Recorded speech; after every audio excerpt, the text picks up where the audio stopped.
भारत का अपना solar, Navitas Solar, India's finest module manufacturer. We bring the power behind every winning move.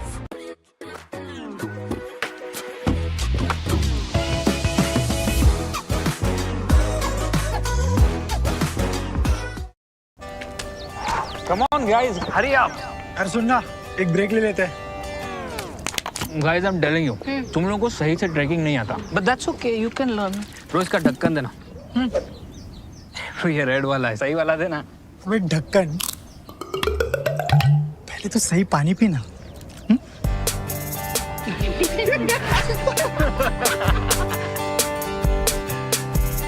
Manikchand Oxyrich, proudly Indian. Bharat का अपना solar, Navitas Solar, India's finest module manufacturer. We bring the power behind every winning move.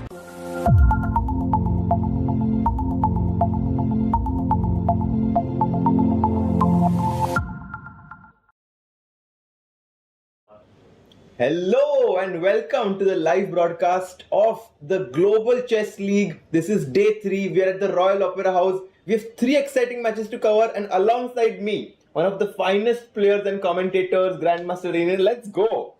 All right, I am so excited to be joining you today, Harshit, for day 3 of the Global Chess League.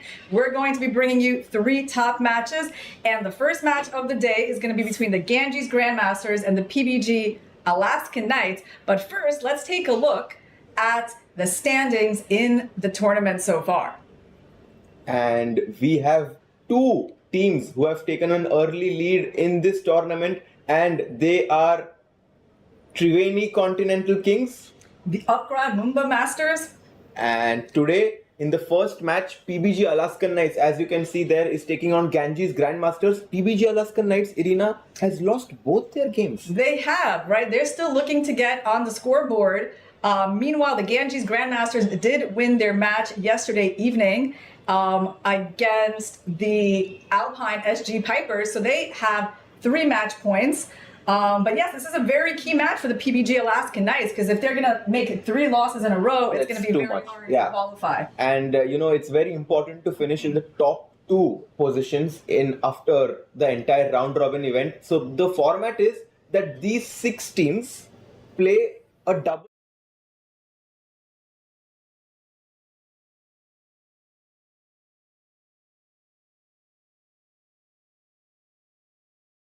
And then the top 2 qualify to the finals. 3rd and 4th will play a match for the 3rd place, and obviously all these rankings are decided by the match points. Every match point that you get 3 points. If you draw the match, you get 1. You lose, you get nada. And the leaderboard rankings are based on these match points. And let's look at the time control that we have here. It's 20 minutes per player without increments. The increment only begins on move 41, and the time factor is a pretty substantial part of this game. And I love that they've made these small changes. They've made that you have no increment until move 40. And also I love that when you're playing with the black pieces, you get 4 points for a win. I think this change that they've created in the format is creating a lot of exciting games. Exactly. It basically means that none of these matches finish in draws, because of the way the point system is working. And the wins with black are more valuable than the wins with white. Also, all players per match play with the same color. Exactly. And now can we quickly take a look at the standings before we talk about our first match, because it's very important to finish in the top 2 positions. And here you can see the Triveni Continental Kings, who have won this tournament twice, Irina. They're going for the 3-peat.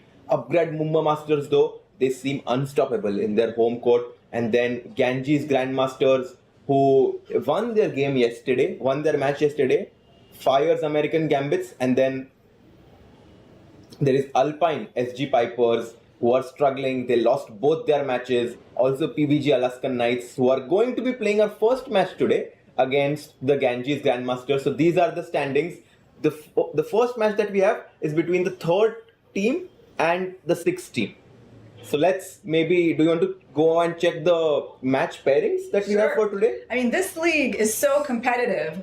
All of these teams are led by an icon board with absolutely legendary players. And yeah, like teams that have Gukesh and Arjun on their team are still waiting to score their first match win. That is how tough this league is. Exactly. I mean, if you told me before the start of the tournament that Gukesh and Arjun are the same team, I wouldn't even ask you what are the other teams, because it would just feel like these players are going to do the job for their team. But look at the team of Ganges Grandmasters. They have Vishwanathan Anand, 5-time world champion, Vincent Keimer, who has climbed all the way to world number 4, Sindarov. I mean, what can we say about this guy? World Cup winner. He has been on such a roll. He defeated Pragnananda yesterday, Shuvalova, Polina Stavrula, and finally the man of the match yesterday, Ronak Sadhwani. So let's maybe go one by one and we can try to discuss our predictions. Okay. Do you want to start from the top board, Vishy's board? Okay, so Vishy is playing Gukesh. Now, neither of these players has completely found their form in this tournament. Actually, in this matchup, I guess these two, I would say, are maybe struggling the most. Vishy has lost both of his games to Caruana and to MVL. Exactly. And Gukesh lost a pretty bad game yesterday Against Firuzha, and then he drew his first game against Hikaru. So in this match, I personally think, Irina, that Gukesh should be a small favorite, because in this tournament, based on looking at the way Vishy was playing in the first two games, it kind of felt like he has not found his form yet. But I mean, you can never be surprised when Vishy comes back in his element and just plays a flawless game. But for me, right now, if I were to choose, I would say that Gukesh is a small favorite. It's hard to argue with you. I just don't know. I feel like Anand will really want to get back into this tournament, right? Because two losses is a lot. Yeah. And when you make it 3, it just starts rolling downhill, right? So I feel like he's going to try to be solid today. But regardless of who wins, Irina, I mean, we have to talk about how special this match is. I mean, guys, for everyone watching, Gukesh, the current world champion, taking on perhaps, his role model when he was growing up. Vishy has been an inspiration to so many people. And this is the first time that they are playing since Gukesh became the world champion. Indeed. I mean, their last game was back in 2023 in the Super United Rapid tournament in Croatia that Gukesh won. Ooh. But that was 2 years ago. And okay, now they're going to have their rematch. And let's get on to the second board. So we got Vincent Keimer against Arjun Erigaisi. These are two players at the top of their game. What do you think is going to happen? I mean, they had this crucial game at the Grand Swiss where if Vincent won, he would have qualified to the candidates. He couldn't do so. Arjun held. And, this is definitely going to be some sort of a grudge match for Vincent, where he's like, Arjun kind of stopped me from qualifying to the candidates. And I have a feeling that Vincent is going to try to push in this game. But again, I'm sliding with the PBG Alaskan Knights on this board as well. I'm going with Arjun, the madman, to... Yeah, their games are really interesting. Actually, Arjun won their last encounter at the European Club Cup a couple of months ago, and it was a Queen's Indian. So when Arjun is white, definitely the Queen's Indian seems to be an opening that features in their matchups. But in today, it looks like he's going to be playing black. And yes, exactly. We have gotten news that the PBG Alaskan Knights have chosen to play with the black pieces, which means Gukesh on board 1, Lenier on board 3, and Sara Khadem on board 5. All these players will have an opportunity to get 4 points for the team. So quickly going through the predictions as the round's about to start. Irina, what's your take on board 2? Okay, Keimer, Erigaisi. Yeah, I mean, these players are so balanced. Sure, I'll go with Erigaisi. Okay, let's go. We're on the same team. And between Javokir Sindarov and Lenier Dominguez, with the current form that Javokir is in, I am sliding with Javokir. Yes, I don't know. I think Lenier is very solid. So you know what? Let's go with Lenier. Okay, so we are kind of on the opposite sides there. Polina Shuvalova takes on Katerina Lahno. This is an interesting one. Katerina beat her at the 2024 World Rapid Championship, but she lost to her at the 2024 Russian Women's Championship. I think this one is a toss-up. And Polina is playing well here. Katerina, she lost yesterday. It doesn't mean that much. I don't know. I think this can go either way. If I were to choose somehow, I'm going to go with the experienced Katerina Lahno in this matchup. But as you said, it's very close. I have a feeling that she might have a small edge because of her experience. But let's see if the youth can topple that experience. And also the 2 out of 2 confidence. Oh, boost, I the win forgot about over that. Ho Yifan. Oh, I forgot about that one. Yeah. She is 2 out of 2 right now. Polina Shuvalova is having great momentum. And then on the 5th board, on the second superstar board of the women's, Stavrula, who's not doing so well in this tournament, is playing on Sara Khadem. I think this board is between two players who really want to, kind of get back in the rhythm because both of them not doing quite well. Yes, Stavrula lost yesterday a game to Nino Vachier-Lagrave, who also, by the way, has 2 out of 2. And Sarah Hadem, she made a draw against Kastenyuk after losing kind of actually the most important game in their first round match. Against cost, their team the match. So I feel like, yes, this is a little bit like slightly similar to the Vichy versus Gukesh matchup in the sense that both players are still trying to find their form. I have not interacted a lot with Sara. I've seen Stavrula play myself. I've played some games with her. Quite talented. I personally think that she might be a small favorite in this one. And then on the final board, I think this is a very important board as Ronak Sadhwani, who kind of had this, punchline victory where he came back after a tough loss, takes on Daniel Darda. It's hard to not pick Ronak in this game for me. Yes, well, Ronak said that the unfortunate part is that Darda is his good friend. Yeah. So he's not like so happy to be playing his good friend. But on the other hand, you can't do much about that pairing. And I agree with you, although I think Darda, is not an easy opponent for him. They actually split their 2024 Global Chess League match. Sadhwani is a little bit of a favorite, but not by much. So currently, I predicted Gukesh to win, Arjun to win, and Lahano to win from the team PBG Alaskan Knights. Which basically means you think they're going to win the match. And because they're playing with black, yes. and Gukesh is going to get those 4, if he wins, will be able to get those 4 points. Very interesting. Can we quickly take a look inside the playing hall if the games are started yet? Because it is 5 o'clock. And we are going to get cameras from the playing hall right here in a moment. Maybe we can get the board. Which board? The icon board starts a bit later, right? They start a bit later. Usually they're starting with the women's board. So it doesn't look like they have started just yet, but probably any second now. One interesting thing is what does it take to qualify into the top 2? You actually don't need to have a totally dominating tournament. I think it really is going to be +1 out of 10. So you think you have to win 6 matches? Yeah, 6 matches. It's not that much, but it's so tough to win matches here that all it takes is a +1 score to qualify. And Irina, you've played in so many events from Team USA individually and also in team events. What do you think is this one factor? You've also gotten so many medals. What do you think is one factor that separates a winning team from someone who's struggling? Yeah, I think there is such a thing as team spirit, right? The good team atmosphere. I think that's the tricky thing when you got a lot of strong players with their own kind of egos, right? How do you combine that into something that feels like a team rather than just a bunch of strong players doing their own thing, right? So I think in Team USA, we've our team, both the Open and the Women's, has generally done quite well. And because I think we do come together on the team spirit factor. And I think that's the same for Team India, isn't it? So team camaraderie, for sure. I've seen so many times that these players, Parag and Arjun, go on walks together in the evening. Even, by the way, even if when they are sometimes competing against each other, and look at the players, they are on the board. We have the camera of Polina Shuvalova taking on Katrina Lano. Both players from Russia, and I'm sure at some point Polina Shuvalova has faced her in those Russian championships. I think you mentioned in one of those games that Shuvalova. Yeah, she won against Lano in the 2024. And it's getting tense. I'm going to take off my jacket here as we are going to get kickoff. Yeah, it's just the tension, not the heat, right? And handshake. The games are about to begin. E4. Okay, not a surprise move from Shuvalova. She does a lot of things. And wow, she is playing D6.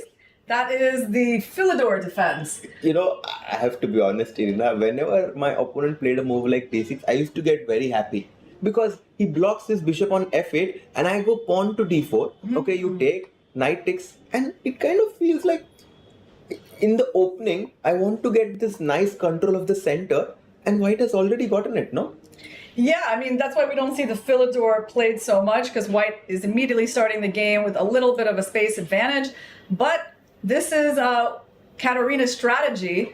Go for like a solid position against like the attacking aggressive player Polina Shuvalova. So I think I kind of understand what is her aim in the opening. So basically, she's trying to provoke Paulina into making some sort of a risky decision and then use that against her. Yeah. I mean, her move e5 on the first move is what she typically does. But yes, d6 is the bit of the surprise that she has brought to this game. So here, it will be interesting to see how the game develops. By the way, I just saw in the rare camera that Arjun and Vincent's game has started. Yes, it has. Oh, look at this.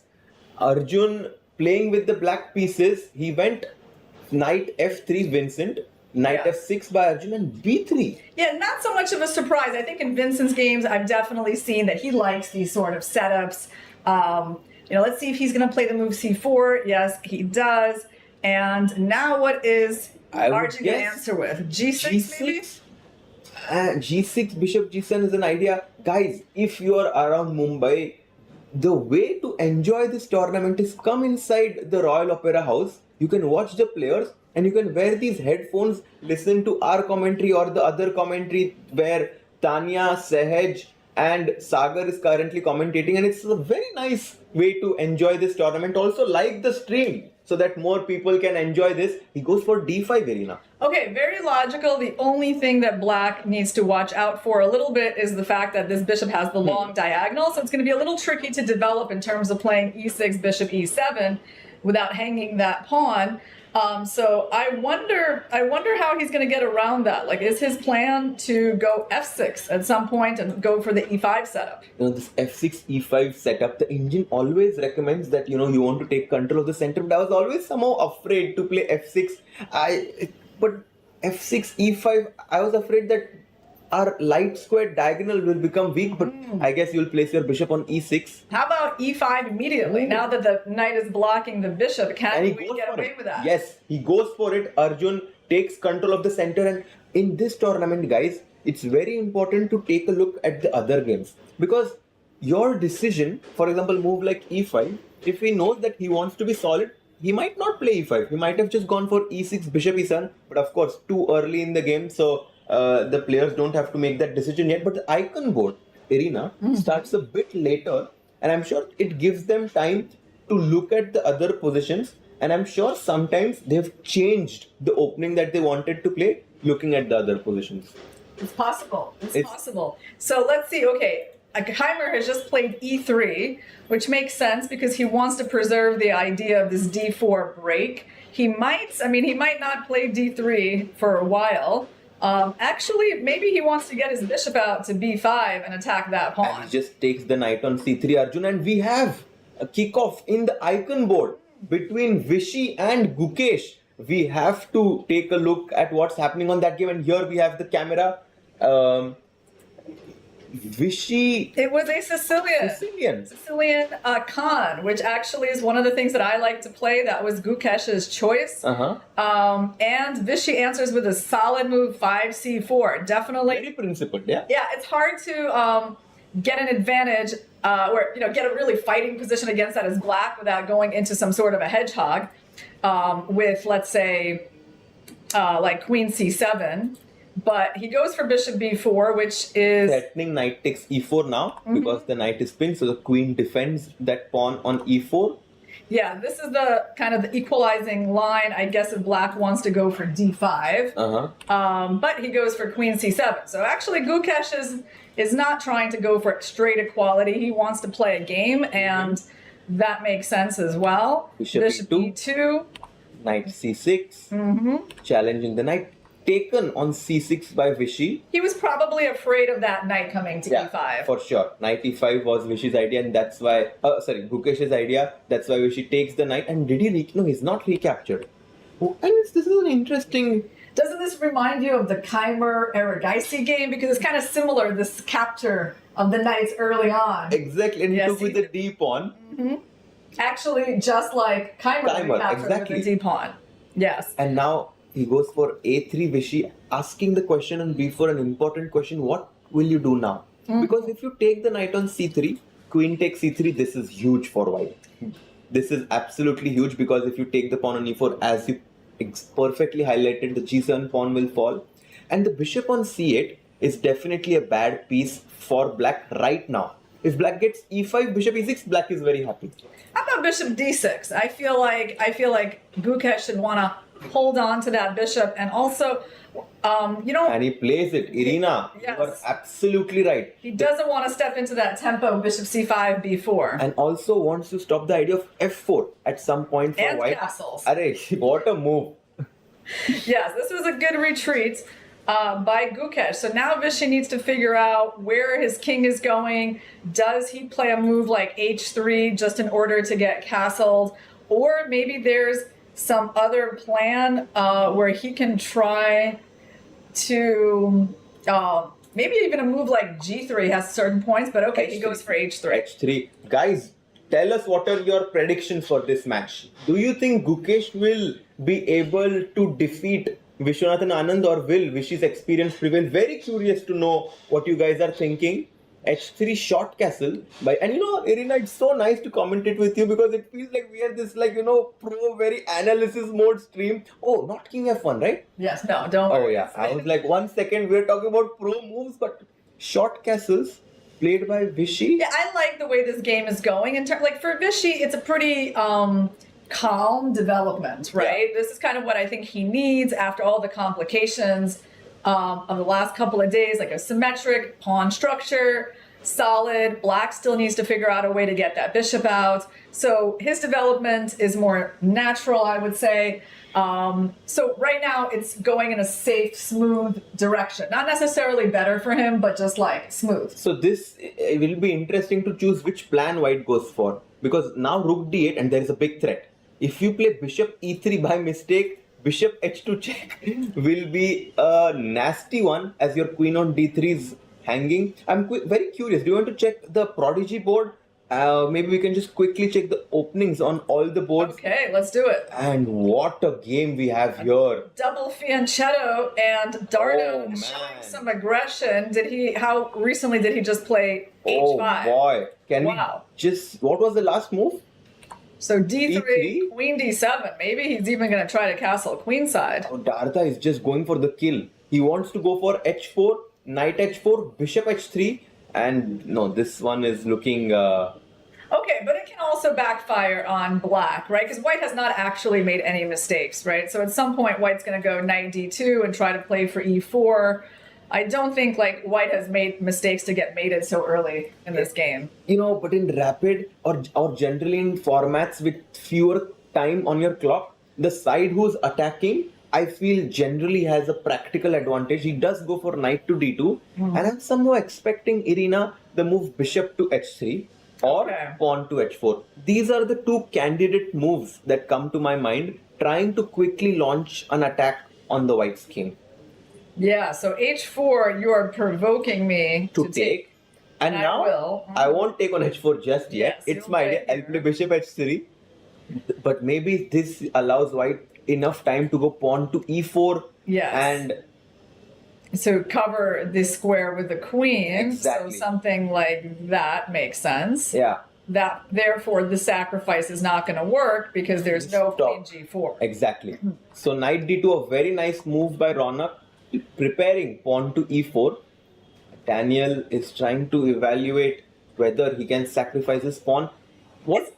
It's interesting because white has made very standard moves for this position and black less so, right? So I'm still feeling like, well, I mean, I like the way that Daniel is playing for the initiative, Yeah. but I feel like white should be able to fight back against it.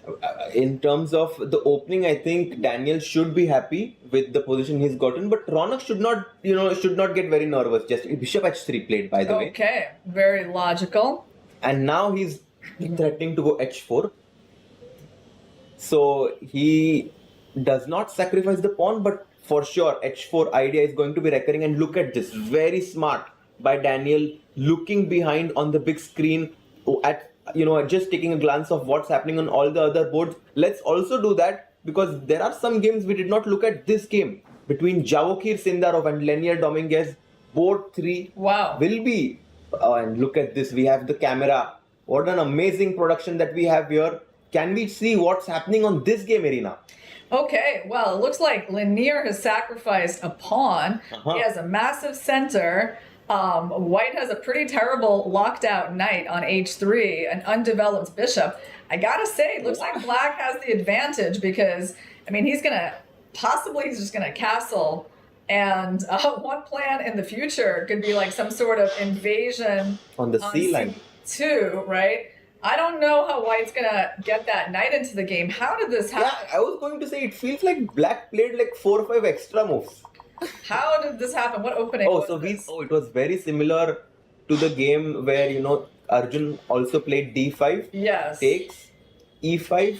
Okay, Like, so then this back- is English opening, a3. Now, the one thing is you don't want to play this move too fast because White's already threatening b4. Mm-hmm. So yes, g6 is the supposed correct solution. I remember studying this recently, Arjun. Okay, h4. Wow, bishop so I'm going to g4. learn something. Queen b3. Okay, bishop g7. So Did not support the pawn on b7. wow, just sacrificing that pawn. All right. Okay, this was, definitely something Some prep. Dominguez had cooked back home, and now bishop d7, and again repeating, and then Sindarov says no draw, knight d4, knight e4, bishop b3, and that's how the bishop landed there. The knight got kicked back. Yeah. Knight So c5 looked tempting there, but he chooses to come back e5, and this is the all live right. position. Let's remember that I put my money on Lanier. Oh, So man. let's go Lanier. But yeah, he's a very solid player. You can't just beat him by like this naked aggression. Like he took the b7 pawn, but Lanier is prepared. Yeah, and also one thing I would say that this position does look very good for black right now, as the pawns, it seems like black has this spatial advantage. But at some point, that pawn on g6, at some point if white plays this move pawn to h5, just kind of ask the question whether you want to take the pawn, you want to go g5. Of course, more often than not, you always play g5. But there could be some weaknesses when you overextend your pawns like this. Short castles played, and you see, the Indians don't like this move. Yeah, it's a very logical move. What could have been better than short castle? I think Candidate moves like knight knight d5, d5 looks yeah. looks very logical. Yes. And we are right, let's go. Knight d5. So, but okay, we cannot fault a Lanier too much for castles. I Yeah, don't for think this is the kind of move that's going to cost him too much. In terms of how white equalizes here, do you think like at some point there needs to be It's not easy to some kind of pushback in the center? It's not that easy to play a move with white though. And even though I said that Javokir is a small favorite, I kind of like You would like to take, Lanier's- take I that would move not back. I would not like to take it back, but I think right now it's a long way to go, of course. Yeah. But right now I think Lanier has a good position on this board. Let's also quickly take a look at the only game we have not seen yet. Stavrula and Sara Khadem. They are playing on board number 5. And this Okay. is the position. Today we got on these English amazing openings. English openings, imbalances, the knights on d7, e7, white's knight on e3, f3. Yeah, we are seeing some positions with like space advantages resulting from the opening. Uh-huh. And in this one, well, it does look comfortable for black. Honestly, I don't know what this bishop here is supposed to be doing. And we got the pawn on d3. Black will try to improve this knight to c6 eventually. And I would like to ask a question to the chat. If black plays the move pawn to g6 here, it's a terrible move, absolutely terrible move. What should black, she plays knight g6, which is much better. But yeah, if you played pawn to g6 here, guys, that would be terrible because knight g4 would come, and that was just, Oh, wow. just too bad. Too bad for black. You cannot create such weaknesses. Knight g6, and what's the first move that comes to your mind? Let's say it on the count of 3. H4. 1, 2, yes, exactly. Pawn to h4. It's interesting move. The problem is the knight He's has coming to somewhere E5, to yeah. go. Yeah. Yeah, he's coming to e5, and I think the next move is just rook fd8 and then knight e5 and Yeah. threaten the pawn. So yeah, I mean, it's a little unpleasant for white, where you basically look at your position and you realize there's nothing to play for except hope to equalize. You know, as soon as you explained this concept of rook f8 and knight e5, I am completely with you that black has equalized, if not more, and the white bishop on g2 is surely worse than the bishop on b7, and I think that's why black has gotten a great position. So Alaskan Knights looking good on this board. Let's go back to the icon board. The game we were all waiting for to see between Vishy and Gukesh. And let's see what the moves were. We left it here after rook d8, queen to e3, bishop e5. Yeah. Okay, there was a trade. And Captured taken with with the the bishop. Very nice. Interesting idea. The question is, so what does he want? Does He wants knight e2, maybe. Knight e2 and pawn to f4. I was thinking, yeah, bishop c2 and f4, but yeah, they're similar concepts. Yeah, you want to play f4 without allowing bishop c3 and that pawn hanging. And knight e2 did happen in the game. Bishop d6, c5. Ooh, I like b4 coming. It came. Yes. It did come. The white pawns are clamping down on the queen side. Knight to c3. And actually, you were right. Again, Vishy is having an absolutely amazing position in this game. Pawn to f4 is coming in. And I hate to say that I hate Gukesh's position. But hold on, can we discuss why the tactic with knight takes e4 does not work? You know, because there is this is why this move is a little bit surprising, because there actually is some sort of tactic that black could try with this move. This is probably what Gukesh underestimated. Bishop to b2. If you take the pawn on e4 and the queen on e5 is still pinned, you cannot take my knight on c3. And Vishy very alert to find this tactic. Yeah. You were very alert to understand that the pawn on e4 was hanging, but he did not take the pawn. What did Gukesh play? So he's realized the pawn was kind of poisoned. He goes for a5. It makes sense. Yeah. Do we just go bishop b2? No, he goes for rook b1. Interesting decision. Yeah, he decides to keep the rooks on the board because bishop b2 is also possible. Sort of possible, but you know, I guess he just didn't want to allow the trade of too many pieces over here. So he went rook b1. Rook b1. By the way, guys, let's notice still like the poor position of the black bishop on d7, which is really black's main problem, in addition to the space disadvantage. So importantly, there are no infiltration squares for the black rook. And you know, it's sometimes we say that the rook on 8 is so good because it's on an open line, but it's not true in this case, right? As you highlighted, all the squares that the rook can go to are covered. So what exactly is that rook doing there is the question. The queen goes back to c7 and immediately e5. So white is just, playing against that bishop on d7. Yeah, I kind of wonder if Vishy needed to hurry with such a thing, because when you have a space advantage, you normally don't want to trade pieces, and black had basically no active ideas in this position. So why did Vishy hurry with this move e5? Like, he could have played maybe bishop b2. I kind of like bishop b2. But then if black maybe Vishy was afraid that black gets e5, bishop e6, but then the bishop on e7 becomes a bit passive. e5, knight d5, what happened in the game? Yeah, so this e5, it does surprise me, because I feel like this might be Gukesh's best chance to escape. And queen d4 chosen by him, and what a move by Gukesh. What a move by him. Pawn to f6, challenging that pawn on e5, recognizing that he needs to activate the bishops. If you take the pawn on f6, bishop f6 is game. It's just black is very, very happy. Oh yeah, so right now, what are the options for protecting this pawn, actually?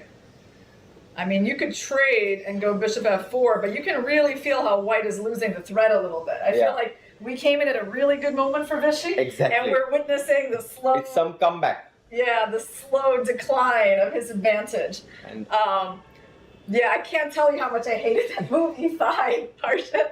Letting the knight into d5. It's true. Maybe look at this beast over here. the knight on d5 should have definitely not been allowed there. But you'll see this theme in Gukesh's games. Sometimes he'll be positionally worse, strategically he'll have some problems, but he'll always find these active counter plays. And here you can see this move pawn to f6 that was played by him, and what a nice full screen angle that we have here. Two of the best chess players from India pitted against each other, pawn to f4. Yeah, well, I'm overall feeling more nervous about his position, and now I start to see the contours of how actually Black could take over a position like this in a rapid game. Like, it's not actually problematic yet, but he's going to get stuck with like a weaker pawn on e5, and A very nice move by Gukesh. Yeah. Bishop to e8. My bad bishop is now going to become a good bishop. Bishop g4, f5. wow, I don't okay. like that move. I really don't. Kind of nice for Vichy that he provokes that f5 move, because at least it stabilizes things and takes off the attack on the e5 pawn, and also doesn't let this bishop on e8 improve. So I think that can at least make Vichy a little bit happy. But Yeah. still, this knight on d5 is such a powerful piece. So right now Vichy is kind of playing for two results. Are there any interesting games? Actually, can we go to the Prodigy board? Okay, Irina, let's because go. very interesting position on that Wow. board. Look at this. Black managed to play h4, take the pawn on g3, and I mean, if I just looked at the position without even the bar, I would say that Black is doing really well. This is such an unusual position because, Black is attacking with these three pieces. Meanwhile, he has an undeveloped bishop. It is move number 15. He hasn't developed that bishop, hasn't castled the king, and yet the eval bar is favoring Black a little bit because of the progress that he's made on the king side. And knight g5 is the only idea that I see for white in this position at some point, and Black should probably just go f6. And yes, what a nice move by Nice. Daniel. Okay, also though, there is a time situation. Right now they're on move 15, and Darda is at 7 minutes and 36 seconds. I mean, 5-minute gap between them is pretty substantial. So right now, if we can do a roundup, right now, which team has an advantage, Reena? Well, if we go by... Icon board, Yeah. we can say it's around Balanced, equal. yeah. Vincent's game, what's happening on that game actually? Let's take Vincent a look. versus Arjun. Okay, so we have this end game, which is certainly man. not any worse for white. Vincent, I have a feeling Irina is going to put a lot of pressure on Arjun on this board. So we can say that He's Vincent better. Yeah. is currently in a small lead. Okay. What about board 3, Lenier's game? Okay. Wow, this one is explosive still in nature, right? Black has a bishop pair. He's down a pawn, but that pawn on e3 is definitely worth a pawn and more.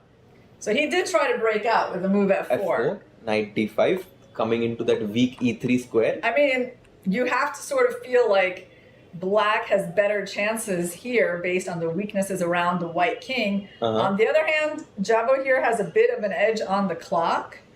That is going to be important. Like yesterday, Lanier basically had a really good position against Vidit, but just not enough time to convert that, and it ended in a draw. But he's at move 25 now, so he's only got 15 more moves to make. Hard to predict how this game is going to go. Around balance, I would say. So in the top 3 boards, I think the team Ganges Grandmasters with white has a small edge. Let's go to Polina Shualova's game and see what's happening here. Okay, so she has also a big edge on the clock. They are on move 21, so Katerina Lagna has to make around 19 moves in less than 5 minutes. Man. Not easy, especially given the complicated nature of this position. It's not like an end game here. And when you win 2 games in a row, and you, no matter what position you get, you just feel like, somehow I'm going to trick my opponent. And generally the players who play fast, they play fast because they are believing in their calculation and intuition. And Paulina is definitely believing in herself right now to win her 3rd game in a row. She's the only player from Ganges Grandmasters to win both the games, and I think she's going to win the 3rd one right now. You think so? Yeah, I mean, her chances are good with that time edge and the position. And Queen h4, best move, Irina, as you highlighted, played by her. So actually on boards 1, 1, 2, well, I'd say 2 and 4, the Ganges Grandmaster is doing well. Is there any board where the Alaskan Knights have an advantage. Let's go to board number 5. Well, maybe Daniel Darda. Yes, Darda is the one actually. And Solikidu has seriously improved her position as well. She got rid of all her terrible pawns and opened up her bishop on g2, invaded with her rook. So things have turned around in Stavrula's favor. We thought there was no chance. How did this happen?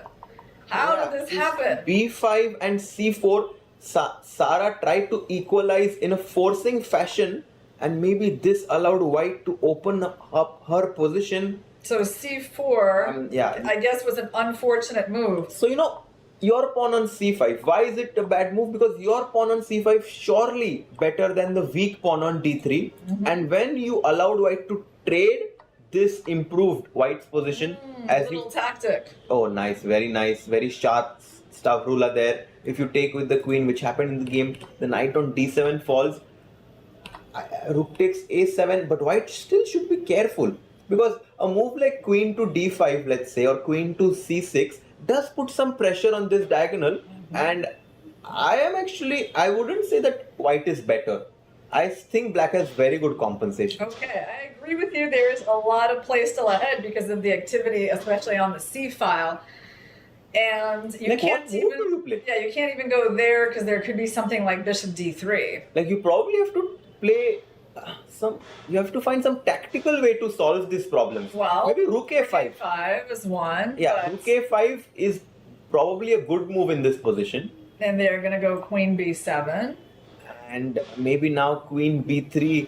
That's the way. Queen E2, yeah. Queen B3, maybe. Queen B3 or queen E2 and rook A5 played. So Stavrula is actually trying to convert her extra advantage. By the way, Ronak has kind of managed to stabilize his position right now.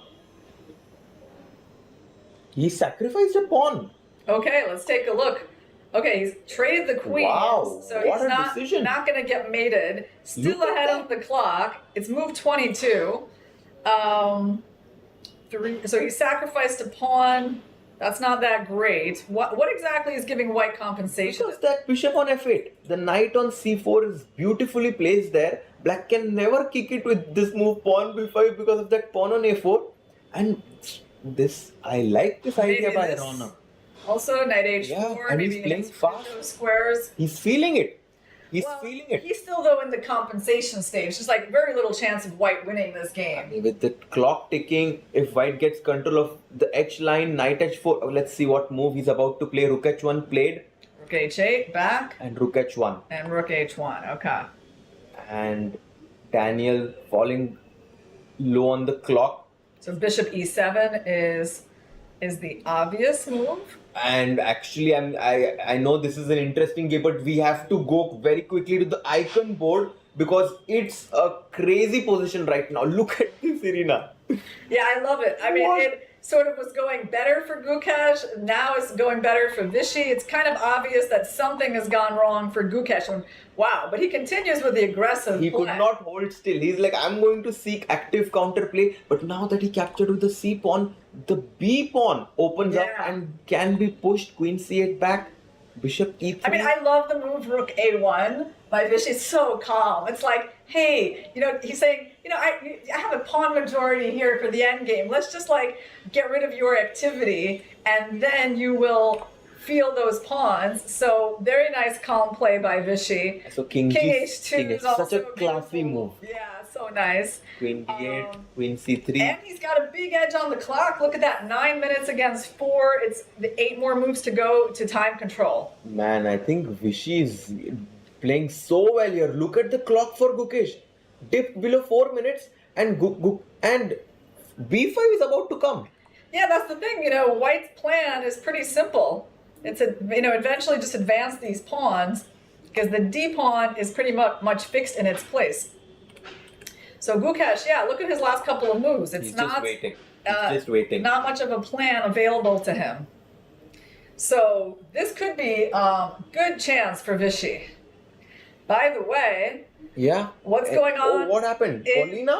Polina versus Logno. Man, actually, if you just see the bars right now, White is completely dominating in most of the boards. Yes. I can see 4 boards. Oh, by the way, result on Ronak's game. It's a draw. It's a draw. Nice.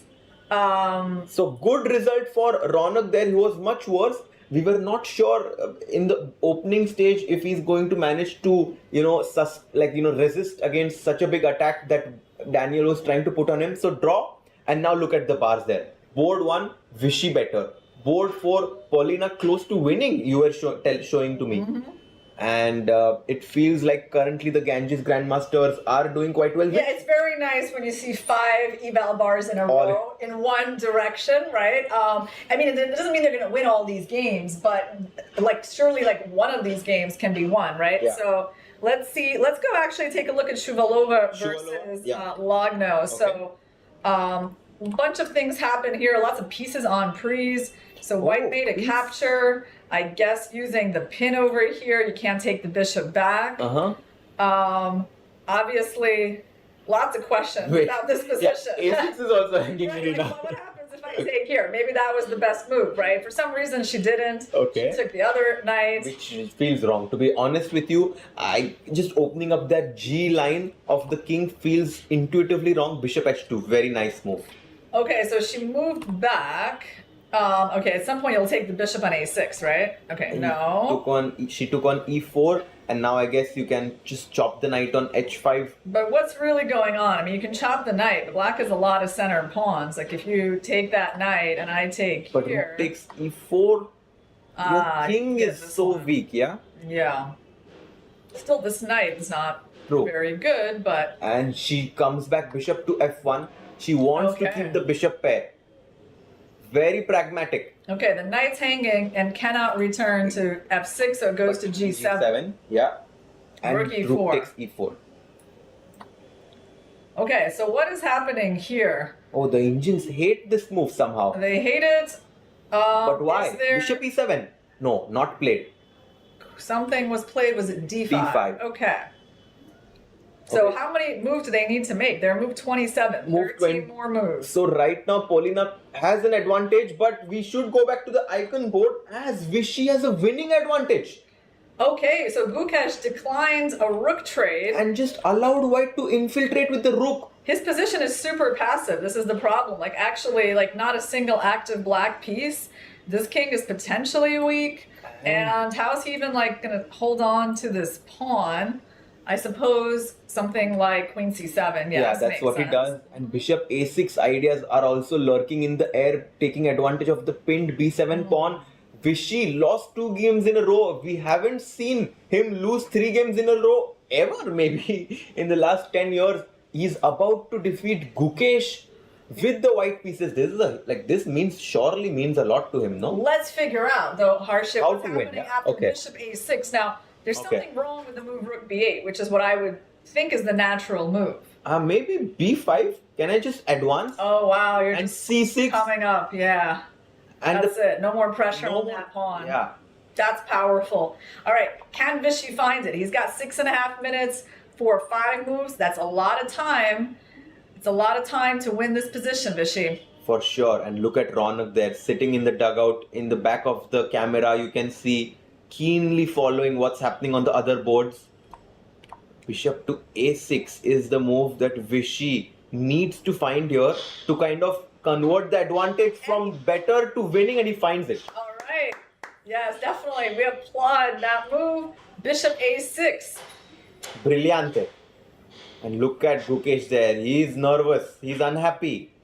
You have to play bishop c6, but then b5. Yeah, What to do? The engine was saying that one of the best moves is taking the bishop, which means very bad news for black if they cannot even avoid losing their queen. So yeah, this is putting Gukesh in a very difficult spot.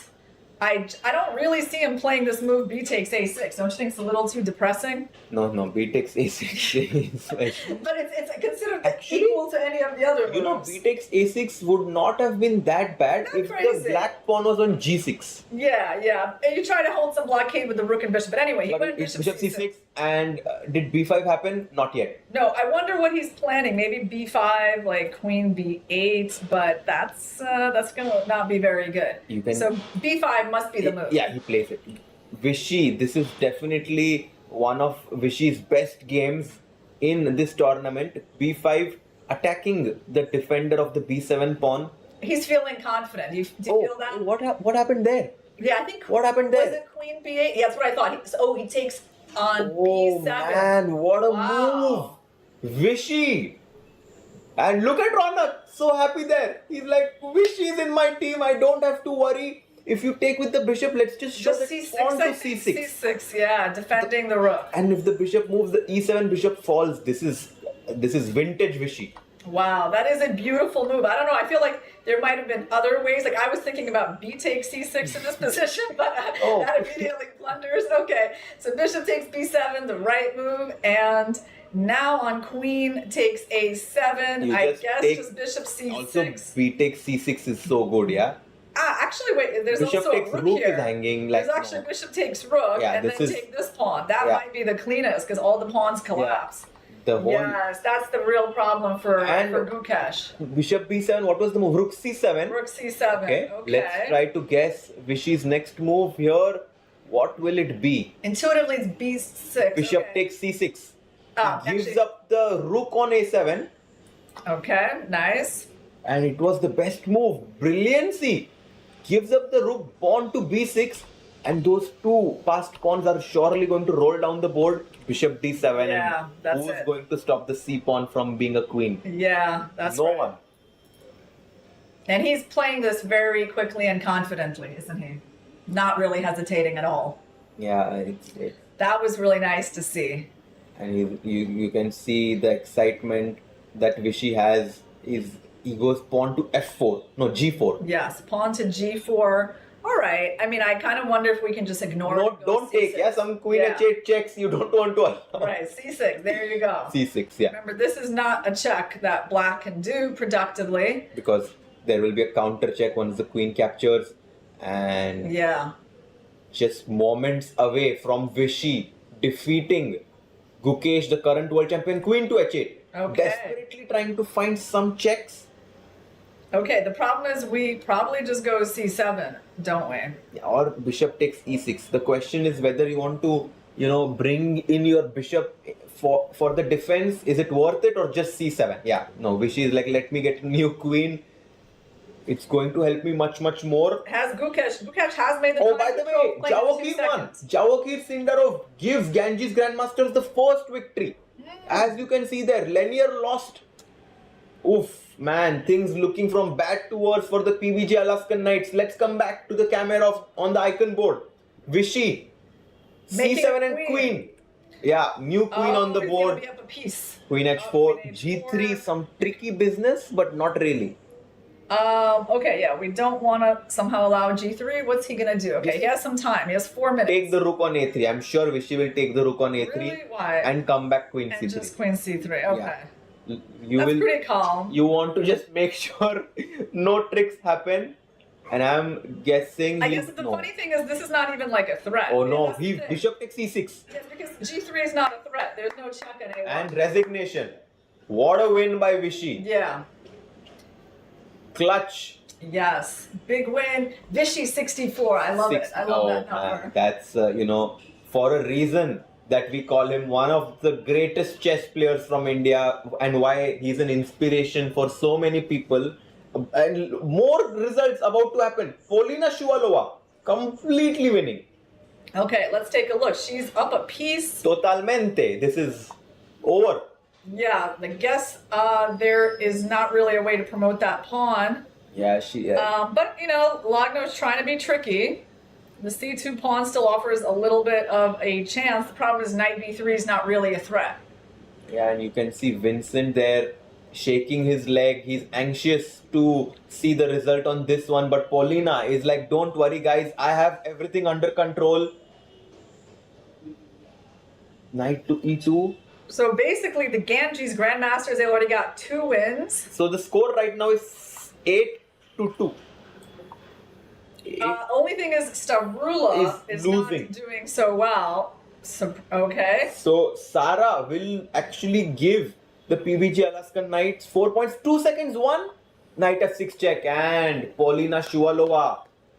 Makes it 3 wins in a row. for the Ganges Yeah, and Grandmaster. She's like the MVP of the team so And look, far. she's so excited to see the results, and she's going to be very happy to see that her win, seals the victory for the Ganges Grandmasters. Their second victory in a row. By the way, let's go to the last game remaining, where Sara Khadem is trying to give the PBG Alaskan Knights some points. Oh, guy, they only have seconds left, both of them.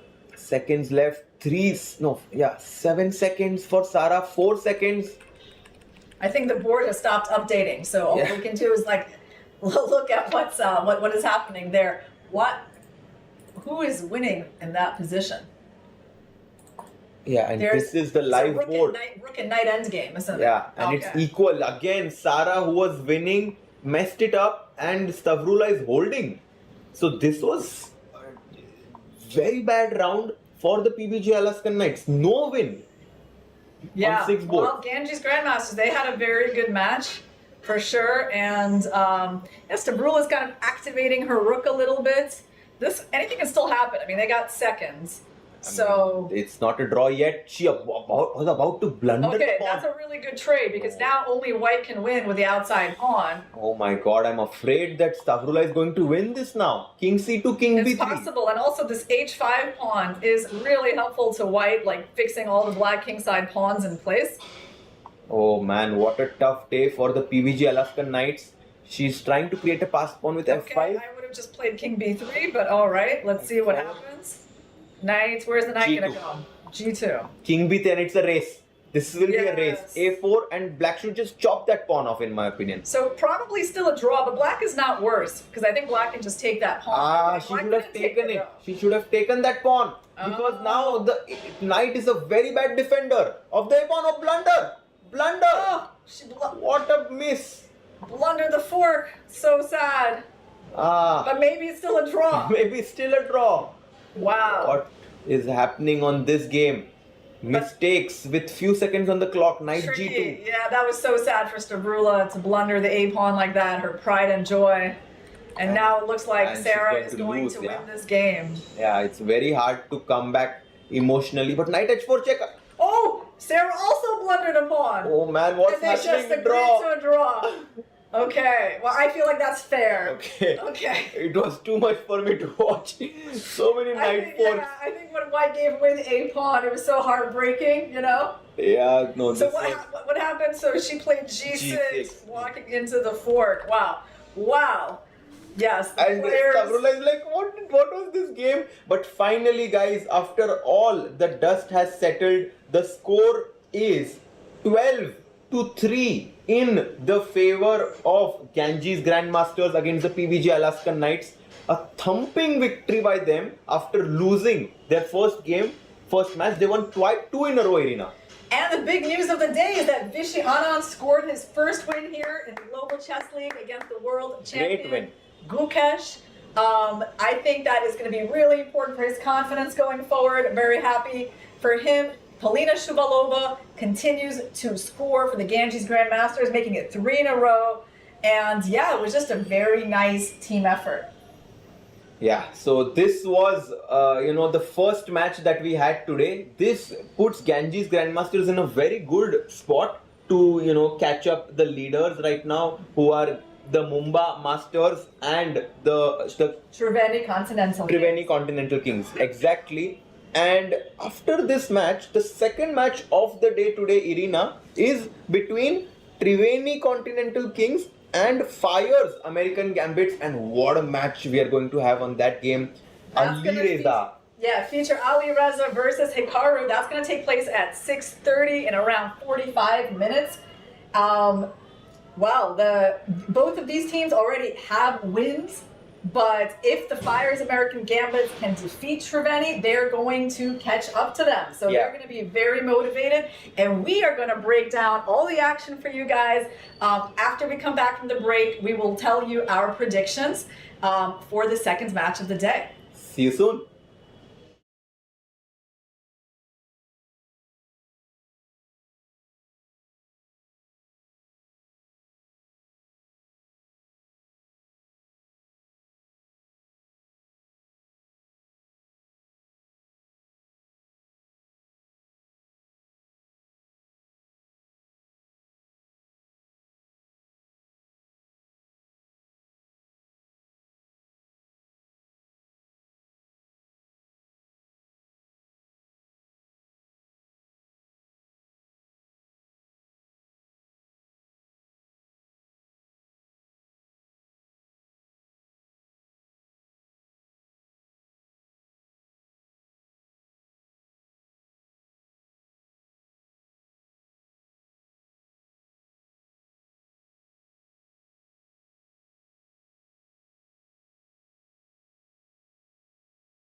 Bharat का अपना solar, Navitas solar, India's finest module manufacturer. We bring the power behind every winning move. जब घर में कोई किलकारी गूंजे, ये लोरी की धुन में गाती है। जीवन की आपाधापी में मन को सुकून पहुंचाती है। कोई अपना कहीं खो जाए अगर, सीने से लगाई लेती है। कला अपने भीतर ही रहती है। कला अपने भीतर ही रहती है। कला अपने भीतर ही रहती है।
जब घर में कोई किलकारी गूंजे, ये लोरी की धुन में गाती है।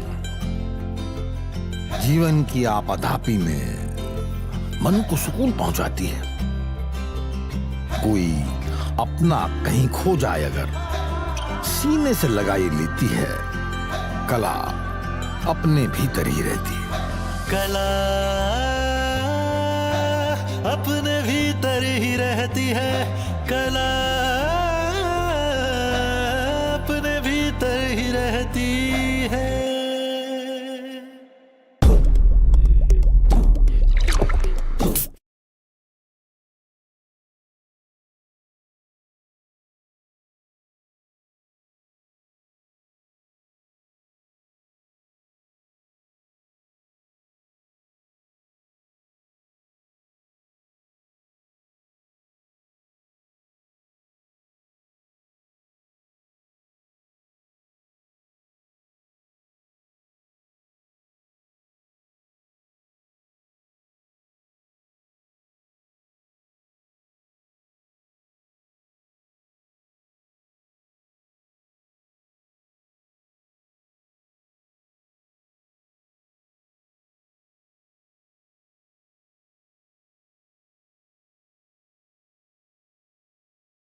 जब घर में कोई किलकारी गूंजे, ये लोरी की धुन में गाती है। जीवन की आपाधापी में मन को सुकून पहुंचाती है। कोई अपना कहीं खो जाए अगर, सीने से लगाई लेती है। कला अपने भीतर ही रहती है। कला अपने भीतर ही रहती है। कला अपने भीतर ही रहती है।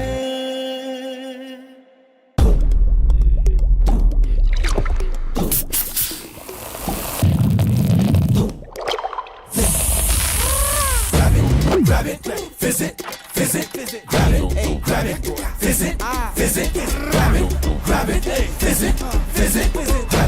grab it, visit, grab it, visit, Yamba!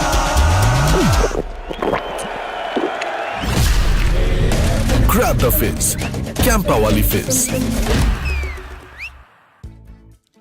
Chess Soya Markets. Smart insights can change the game. जैसे FIA, FI's intelligent assistant. Get in-depth sector and stock analysis and deep portfolio insights. Fully AI powered. Fires for those who are born to trade. Investment in securities market are subject to market risk. Read all the related documents carefully before investing.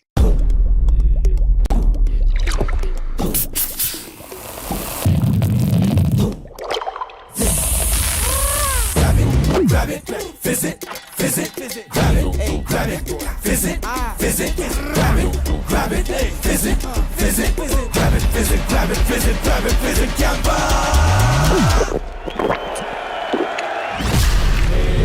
Grab the fizz. Campa wali fizz. Chess Soya Market. जीत उन्हीं की होती है जो दूर का देख सकते हैं। FI's एडवांस ऑप्शन चेन और 50 मार्केट डेप्थ के साथ मार्केट का हर मूव आपके सामने। Fires for those who are born to trade. Investment in securities market are subject to market risk. Read all the related documents carefully before investing.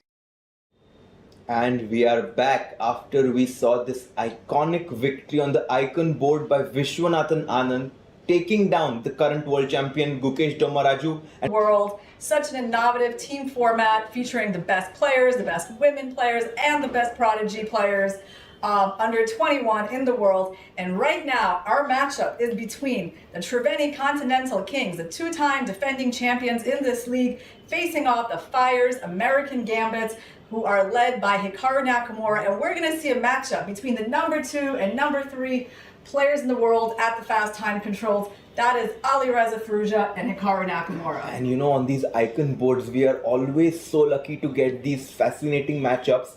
This one between Firouzja and Hikaru is definitely going to be one to closely follow, as they have a lot of history together. So much, so much has happened in the past between these two players. Firstly, they used to play against each other a lot on chess.com Blitz. Then Bullet Championship was introduced and they played against each other in the finals. Naka won, and then recently I think you have some interesting notes for us. Yes, well, Naka defeated Firouzja 2-0 in the 2024 candidates, so that was in classical chess. But more recently, Firouzja beat Nakamura in the esports championship. Ooh. And that was in Saudi Arabia this exactly. summer. Yeah, I was commentating on that match. Firouzja defeated Hikaru. They were in the same team, and Firouzja then went on to play against Magnus, which was a very exciting match as well. Let's do the predictions, Irina. Okay. Firouzja versus Hikaru. Who is winning? Is Hikaru, who just recently became a dad, taking down Firouzja? I think it's going to be a draw. You think it will be a draw? I think Firouzja is going to win again. And then the board between Vei and Artemiev. You know, I mean, I'm just looking at the Triveni Continental Kings' team, and every single board, it feels to me as if they're a small favorite. Vei, who performed so well in the World Cup, should be a small favorite, no? Yeah, you know, actually, Artemiev has a pretty favorable score against him, despite the fact they haven't played a lot of games, and their last game was in 2020 during the online period, so they really haven't played in a long time. It's hard to say, but I haven't found any games that Artemiev has lost to Wei so far. So yeah, we don't have a lot of data on that matchup, but I wouldn't call Artemiev like too much of an underdog. So for the first time, I'm going to say that this will be a draw. Okay, I know that's not the prediction you like to make. Okay, then we got Vidit versus Rapport. This one, I think, is going to be a super interesting matchup. I think any game that Richard Rapport plays tends to be... expect some chaos. And Vidit, on the other hand, is like more of a controlled player. So, I think that Vidit will provoke Richard into doing something crazy and try to strategically, clasp him. But obviously, if Richard gets the kind of position he wants, he's going to put pressure. Let's predict a decisive result on that board. Yes, I am with you there. There will be a decisive result. And then Zhu Jinner takes on Asubayeva Bibisara. This is, in my perspective, a very important board. Because Zhu Jinner, 2579 is like her peak rating. Asubayeva definitely needs to be careful. By the way, Triveni Continental Kings, as you can see there, did choose to play with white. So, they are going to try and get those 3 points if white wins. Just to remind everyone, if black wins, they get 4 points. That's why you have to be controlled the way you push with white. So we kind of took different sides of the Zhu Jinner Asubayeva bet because we just wanted to bet on something. So we will see how that works out at the end of the match. I am taking on Zhu Jinner. I'm banking on her to win, and you think Bibisara is going to win. That's and right. If I win, you're going to do a dance move. If you win, I'll do a dance move. Deal. All right. Okay. Yeah, you'll teach me. We shook on that. Okay. And then we have Kostenyuk taking on Inyach. What do you think about this one? Yeah, this is definitely one of those young players versus experienced players matchups. I mean, Alexandra Kostenyuk has been around for decades. She is a former women's world champion, multiple time medal winner in the World Rapid and Blitz. But against Inyats, she did lose a World Cup match in 2023 in the rapid tiebreak. So that's their only experience so far. So hard to say who is the favorite, especially because Kostenyuk hasn't done so well in the first couple of games. I would say this is also... Inyats. And finally, we're quickly going to do the last prediction. Moritzi Murzin. I think Murzin, being the current rapid champion, should be a favorite. But as you can see on the camera, the players are on their boards and we have kickoff on the Superstar women boards. Let's quickly jump in right into the action as we can see Kostenyuk, the chess queen, taking on Theodora Inyats, who's doing her debut here, and Sicilian. Okay, yeah, it looked like a Sicilian. I thought so too. Oh no? Right. Oh, sorry. I thought it was, yes, a Sicilian with knight c6, but in fact it was a Scotch. Which makes sense given Inyats' repertoire, knight of 6. Okay, so Kostenyuk going E5. for the principled line. Okay, we're going to get some theoretical battle here. Knight d5s and G3 instead of c4. Yeah, because if my opponent played c4, I used to be quite happy in playing this move, bishop to a6, and then, at some point even long castling. But g3 by Kostenyuk, and these are the small surprises that can really throw you off in the rapid segment. In classical, this is why I love rapid arena, because you don't have enough time to react to your opponent's novelties, and the novelty has much more value in the rapid segment. So G3, Theodora is thinking here.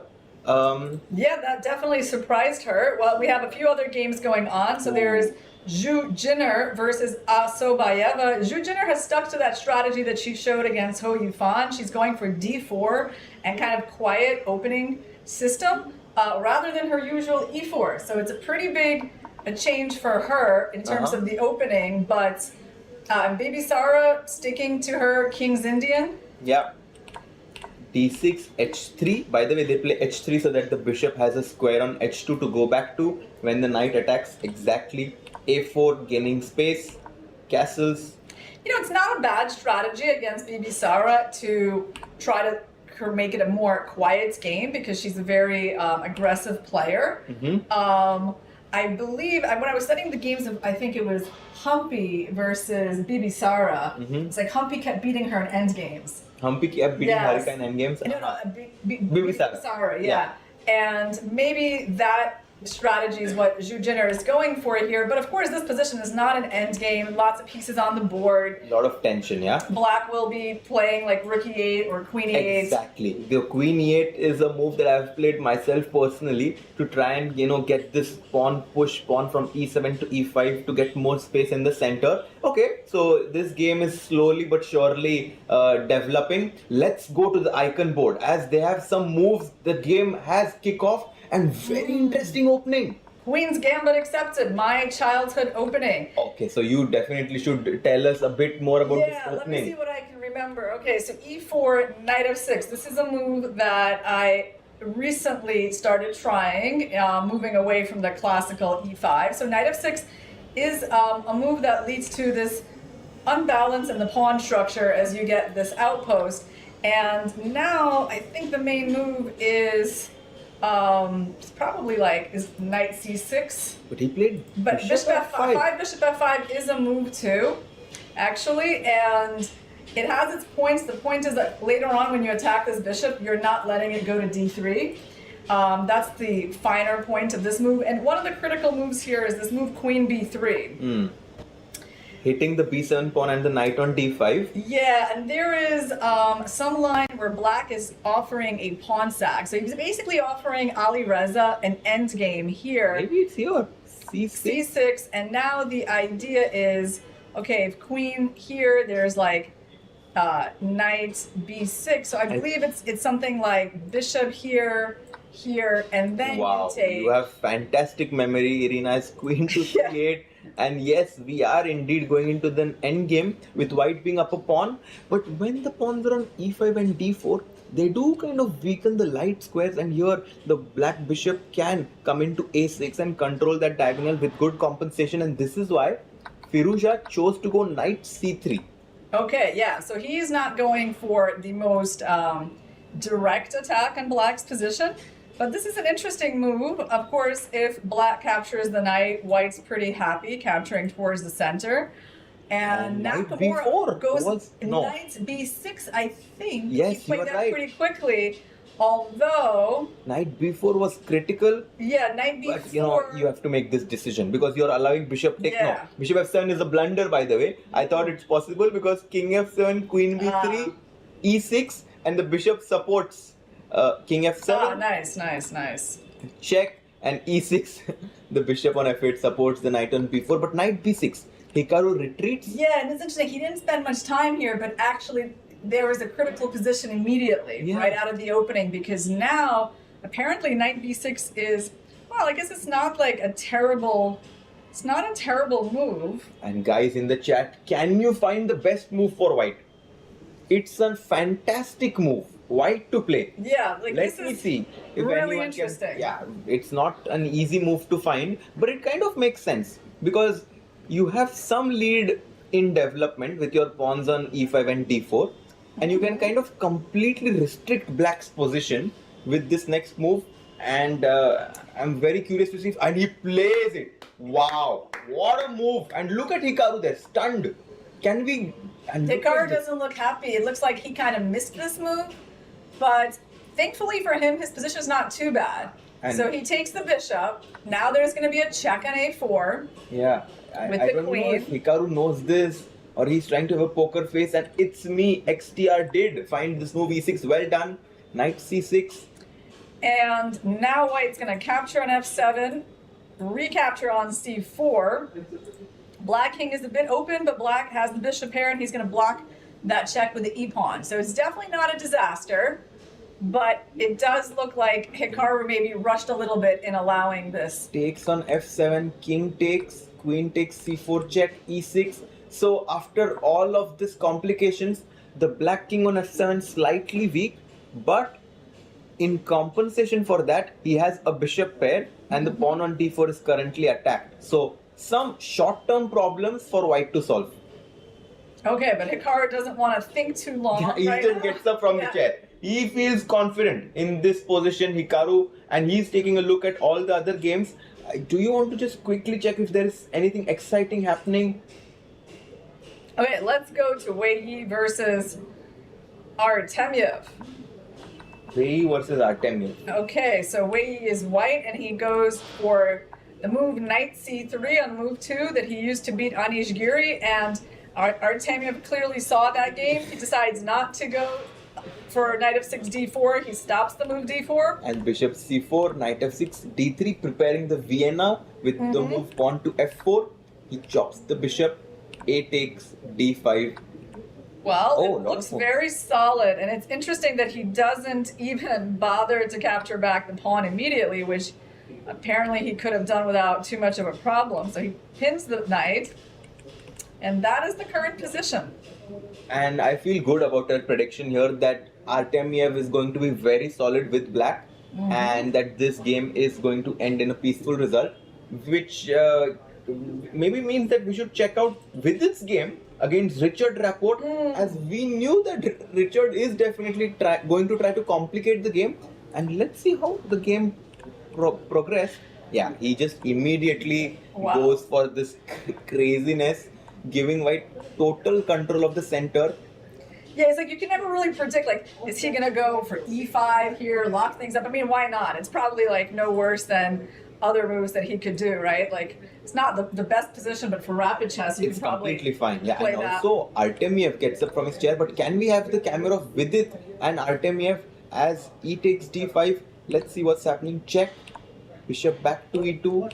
Knight at 6.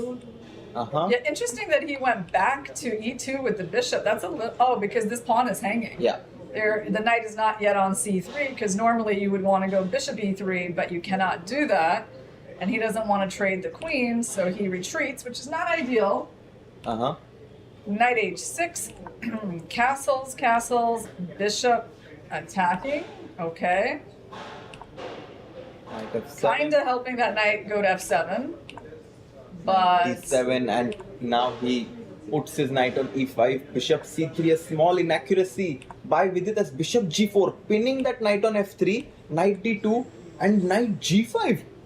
Irina. Oh, wow. Just tripling, generally we say doubling up on that pressure, but tripling up. yeah, but the thing is, like, we can always go bishop e2, right? So I don't know why this is really such a problem for white. Still seems pretty solid. All the pieces are developed. King is safe. So I don't know yet what's the problem, because we're about to play h3. But we can try to figure out what the problem is. So let's say you play pawn to f5. Is it something like bishop h6? Can I go f5 just, and he plays it. He plays Richard pawn to f5, so that white never has this h3 and g4 idea to trap my bishop on that diagonal. We're just gonna move back. Exactly. So with it not having the best position from the opening, which means that the Fire's American Gambit has a small advantage with the black pieces on board 3. And yes, finally we have the camera of Vidit, who played h3. Okay, h3 makes a lot of sense. And on bishop h5, I am thinking you might want to go bishop e2. So h3, okay, you for sure will go back bishop h5, right? Bishop h5, bishop we go to bishop e2. e2. I don't see, I mean, I guess what's going on here is after there's like some exchange like this, potentially you could get stuck with a bad light squared bishop after all the trades, right? It's going to be basically the bishop versus that knight, which is and it's happening up. Oh no, it's analysis, and you're arguing that the bishop on f3, because it's blunted by its own pawns on c4 and t5, will be a worse piece than the knight on f7. I am with you there. The dark squared knight on e5 will dominate that bishop. So Richard doing well. And what about Moritsi's game? Man, that's an action-packed game as Moritsi takes on Volodar Murzin. And we have a Sicilian Najdorf. all right. So knight b3. It's one of those moves that look pretty funny, moving the knight voluntarily out of the center in the opening, but the point is that you're waiting for black to commit e6 or e5. If black plays e6, you would go g4 and you immediately get this nice Sicilian. So that's why Knight c6 was played, bishop e3, and only now e6. I'm sure there were a lot of, these opening nuances, and we get the camera. Let's go to the live board, and we have a lot of moves happening. g5, knight d7, h4, opposite side castling is going to happen. So a lot of, aggressive chess will be seen from both sides. Queen e1, the rook now hitting the queen on d8. Yeah, when you see this position, you definitely feel like a draw is not very likely. Yeah. Right? Just the nature of it is so sharp that there should be a decisive result one way or the other. It kind of looks not bad for black, but there is this problem with f4 coming at some point. And so the question is, how quickly can black get in b4? For now, he's got to figure out where to move this queen. And let's say if the black queen goes to a5, if we can just show this line that after bishop g2, let's say just to highlight, short castles would be a terrible move now. Absolutely terrible because of this tactic knight d5. And then the bishop on e7 will fall with a check. So that's why Murzin is thinking. He is not putting his queen on a5, which to me, Irina, is the most natural square for the queen. I agree. I mean, do you think that maybe he's concerned about like f4 here? And if I retreat with my knight to c6, and that, somehow what's the next move for black, Now we think.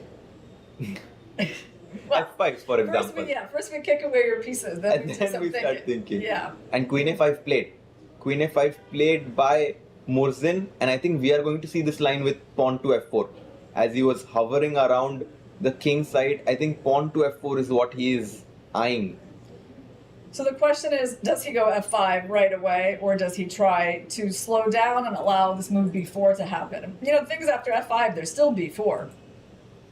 Yeah, b4, knight a2. Yeah, I know it's a complicated position. Even though the engine says white is better, we have seen several times where the black pieces launches a crushing attack on the white's king, b4, and suddenly looks scary, a bit scary. And he goes for f4. Okay, well, that was an easy decision for him, but the hard decision is coming up on the next move after knight c6. But has not retreated yet. Not yet, but I think he will pretty soon. I don't really see a better move because knight c4 does not look appealing. We can always take that knight. Knight g4, we're just going to go probably bishop c1. Oh, by the way, here that Murzin is thinking, can we go to Kostenyk's game? Okay. You won't believe what's happening there, Irina. Look at the clock situation. Wow, she is really ahead on the clock. That's pretty crazy. Really ahead, yes. That's crazy. 18 versus 6 minutes. And what is this position? This looks like, I remember some kind of theory like that. There is this position where like white gets the two pieces for the rook and actually two pawns.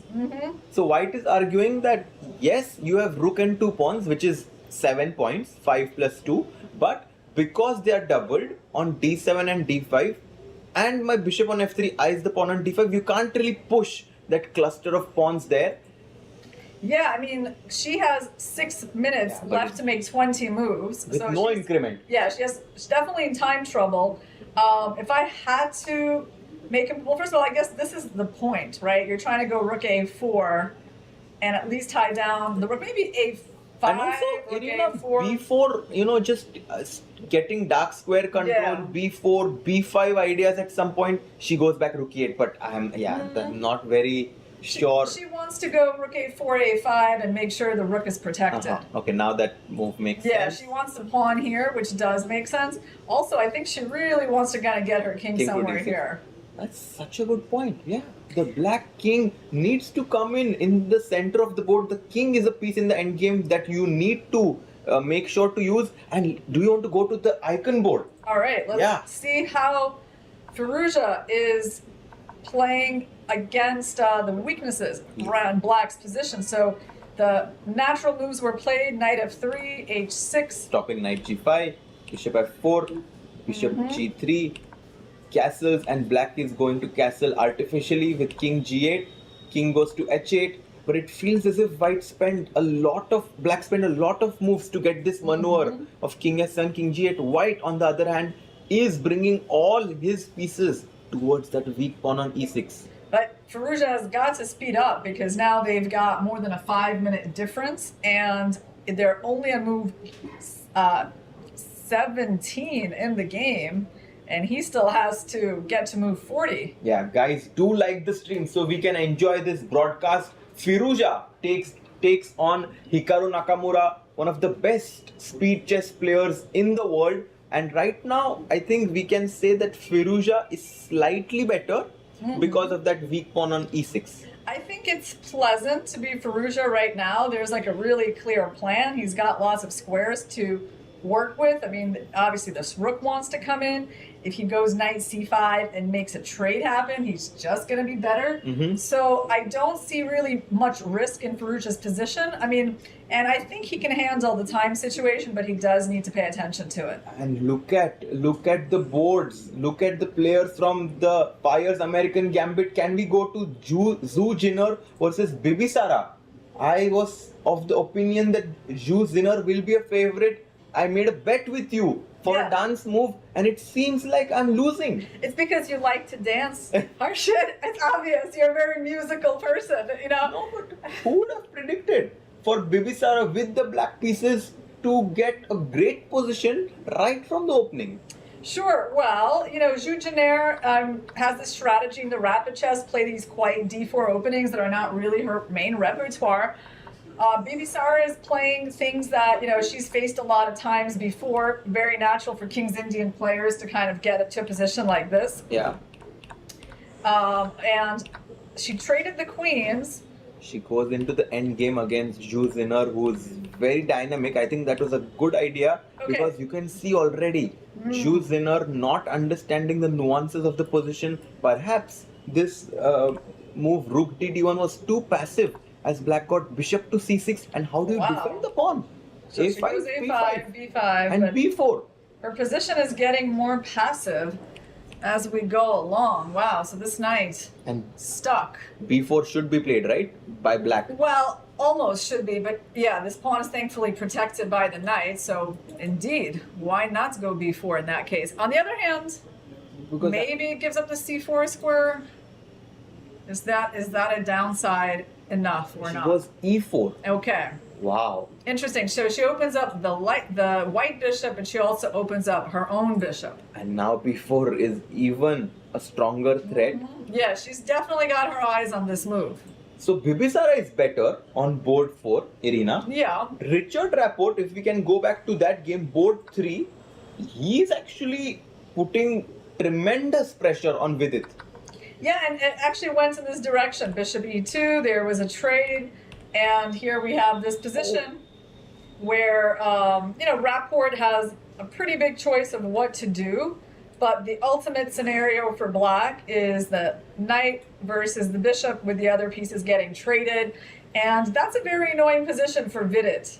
I'm sure he already sees the writing on the wall, and he will try to, you know, do his best to leave himself a position with some counterplay, but it's not so simple. It's not, and if you go a few moves forward to see what happened. Let's try to refresh the screen. Yes, and maybe not. Yeah, Oh wow, exactly. a lot has changed. Okay. A lot has changed because look at the black queen. He took on f3. Rook e8, knight h2. Hard to. Active play by Reports. White's pieces going back, black's F4. pieces going forward. Okay, that move looks weird just visually when I see b4 and leaving this bishop unprotected. Tactically, it feels quite weakening, don't you feel? I completely agree with you because I mean, on the other hand, he wanted to create some counterplay, and b4 does look like a move which would put pressure on the black pawns. There, knight g5. I'm so scared F3, for our position. And he goes for it. Oh, Look and at f3, this. wow. Richard has, Yeah. unleashed all his weapons on the white king right now. Pawn to f3. You cannot play g3. This is just lost, I think. This has gotten such a dangerous direction. But okay, Vidit calmly takes the second pawn in a row. The good news is he's not like completely lost, despite how dangerous it looks after fg, bishop g2. Practically looks so dangerous, Irina. Rook takes Yeah. f2, queen takes f2. I have the, luxury of choosing. You do, but the only thing for white is like if they don't get immediately mated, they do have like some powerful pawns over here. And they have a number of defenders around the king as well. And look at Richard. He's leaning forward in his chair, whereas Vidit has this expression of nervousness. He's hoping that there is no direct blow that finishes the game right on the spot. He's still holding on, but it's a dangerous position, and Marc-Andrea Morizzi has gotten a +2 advantage. Oh wow, so this could be Morzen's second loss in a row.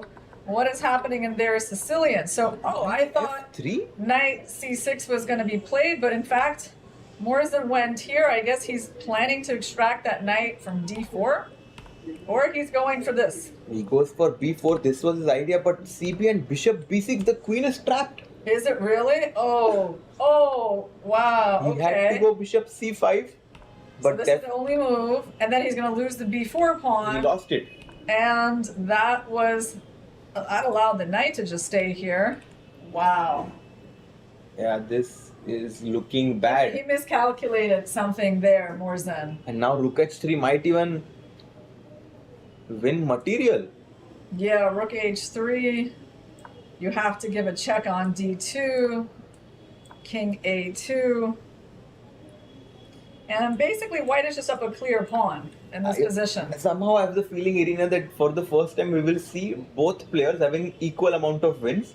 2 wins with white and 2 wins with black. But because you get 4 points with black, the Fire's American Gambit will win.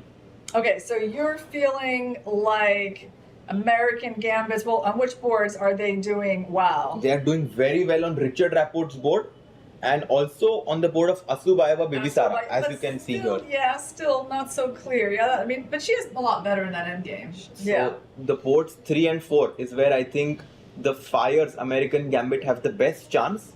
On board 1 and 6, it feels like the Triveni Continental Kings are doing quite well. How is the move count? Is move 23? Farouja's got 7 minutes Yeah, let's for the stick next with 17 moves. The game is developed in a pretty predictable way. I mean, white is stably better. Black has weaknesses. Black needs to watch out for this square. Well, let's see what happens after the move b5, right? Because that's the most, and he goes for it. He goes for b5. If you take, you probably have to. Pawn takes. Yes. And knight goes to e7. Or maybe d4. Oh, knight d4. But Hikaru, where is he going to go? Knight d4. He goes for it. Okay. He goes for knight d4. Threatening some kind of fork, so we need to make a decision. I think he's also threatening to just exchange those knights and enter an opposite colored position, which would probably end in a draw. Firouzja takes on d4, and the players kind of glanced at each other, but I think Firouzja knows, especially if he looked at his teammates, that he needs to play for a win. He cannot accept a draw. Ideas like bishop e5, rook g3 can just completely shift our opinion about this position. Actually, also he wants to put the pawn here and fix the c7 pawn as a weakness. So I think Hikaru actually needs to be a little bit careful. This is can be an annoying move on the next turn. But how do you deal with that? You can't take this pawn because the rook would hang. Can I go rook d3? Rook d3, But then the problem is rook d3. You're going to lose one pawn. How? I lose the e6 pawn, correct. Yeah, you lose these two if you go rook d3. But maybe that's still viable. But I think, let's see. Yeah, he's got this option. I think he should do it, before going passive, he should try to exchange pieces and force a draw. And kind of hope that he can survive this type of exactly. endgame. Because as we know, the opposite colored positions does give the draw a good drawing margin. And you can see Hikaru's expression. He's very expressive always, but it's very hard to understand if he's happy or sad this time. He's focused. I feel focused. like what his expression is showing is like he knows this moment is important, and he's got like a big decision to make. And indeed, he does. He goes rook d3. Oh, he's still thinking. Indeed, He's he still does, thinking. in the sense that indeed he does have a big decision to make. So yes, trading pieces is a good defensive strategy. And he goes. He's about to Yeah, move he's that about rook. to touch the rook. Either the rook is moving to d5 or d3. I think d3. Yes, Yeah. d3. Hikaru plays it safe, wants to navigate his way to a draw, and the bishops of opposite color.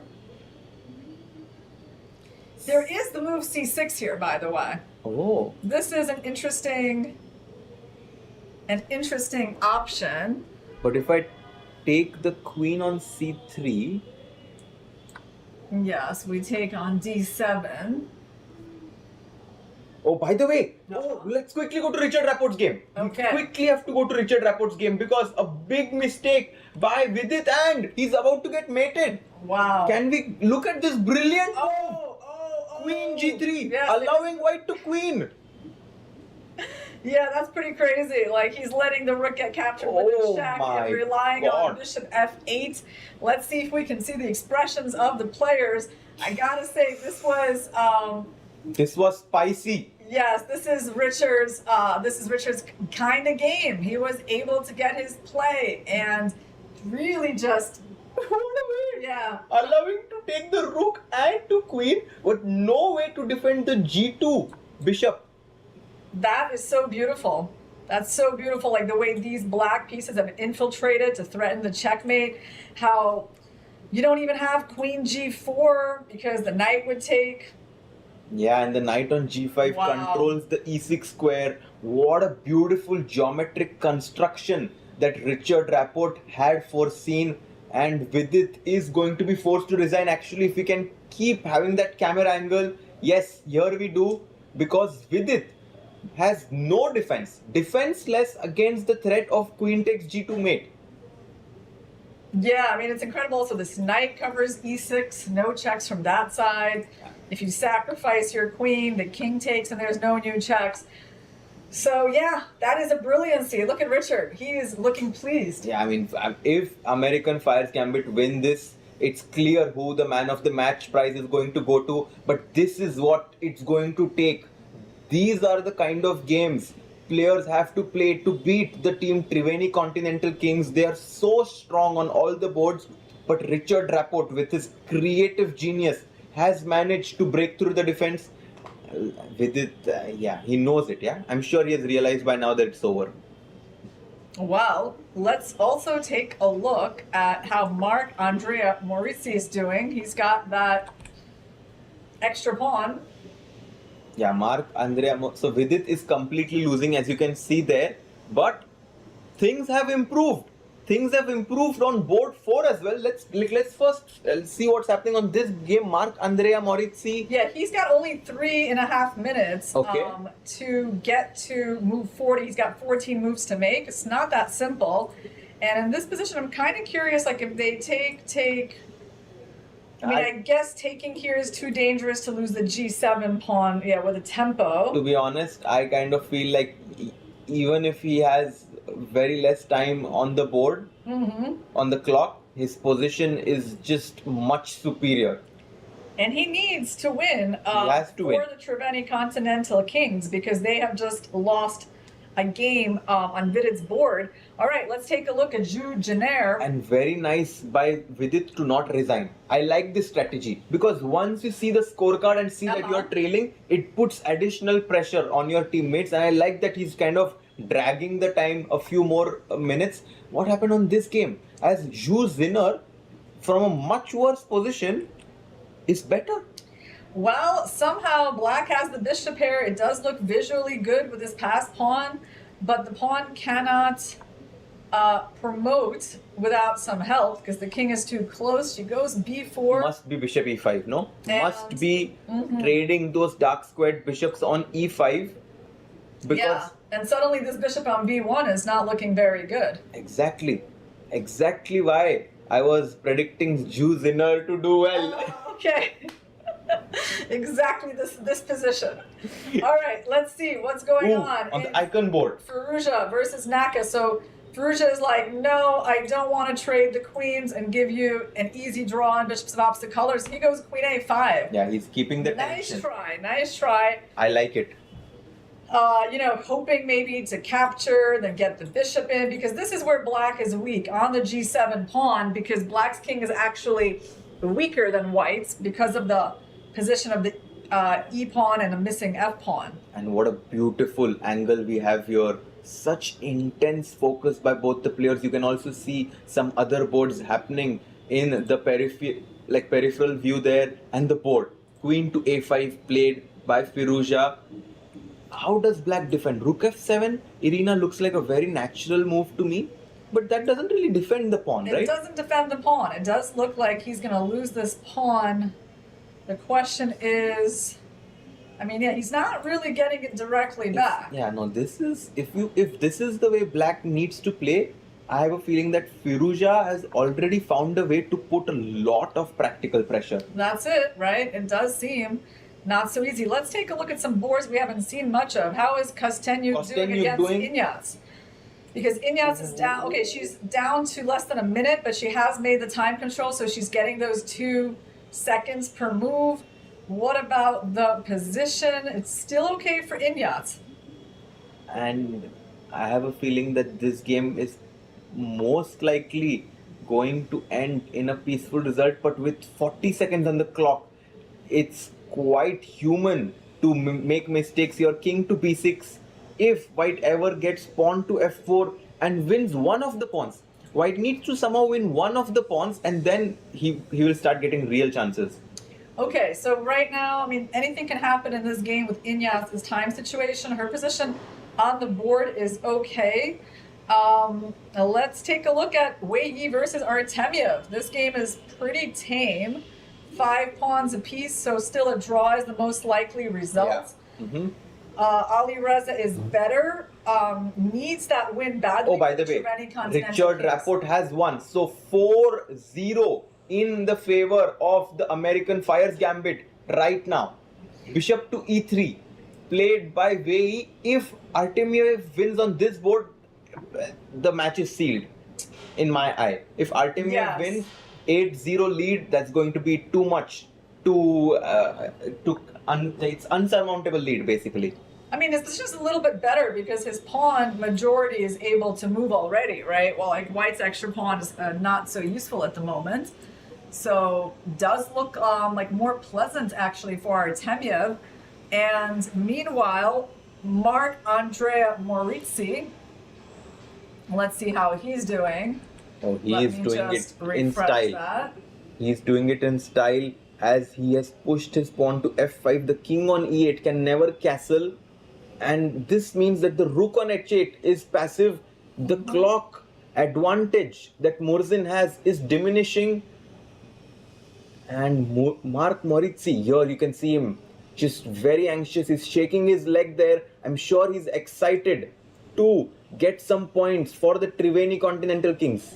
Okay, Murzin trying to keep the f-file closed with that. Oh, Kostenyuk checkmated. Oh my god. Wow, okay, let's take a look at that.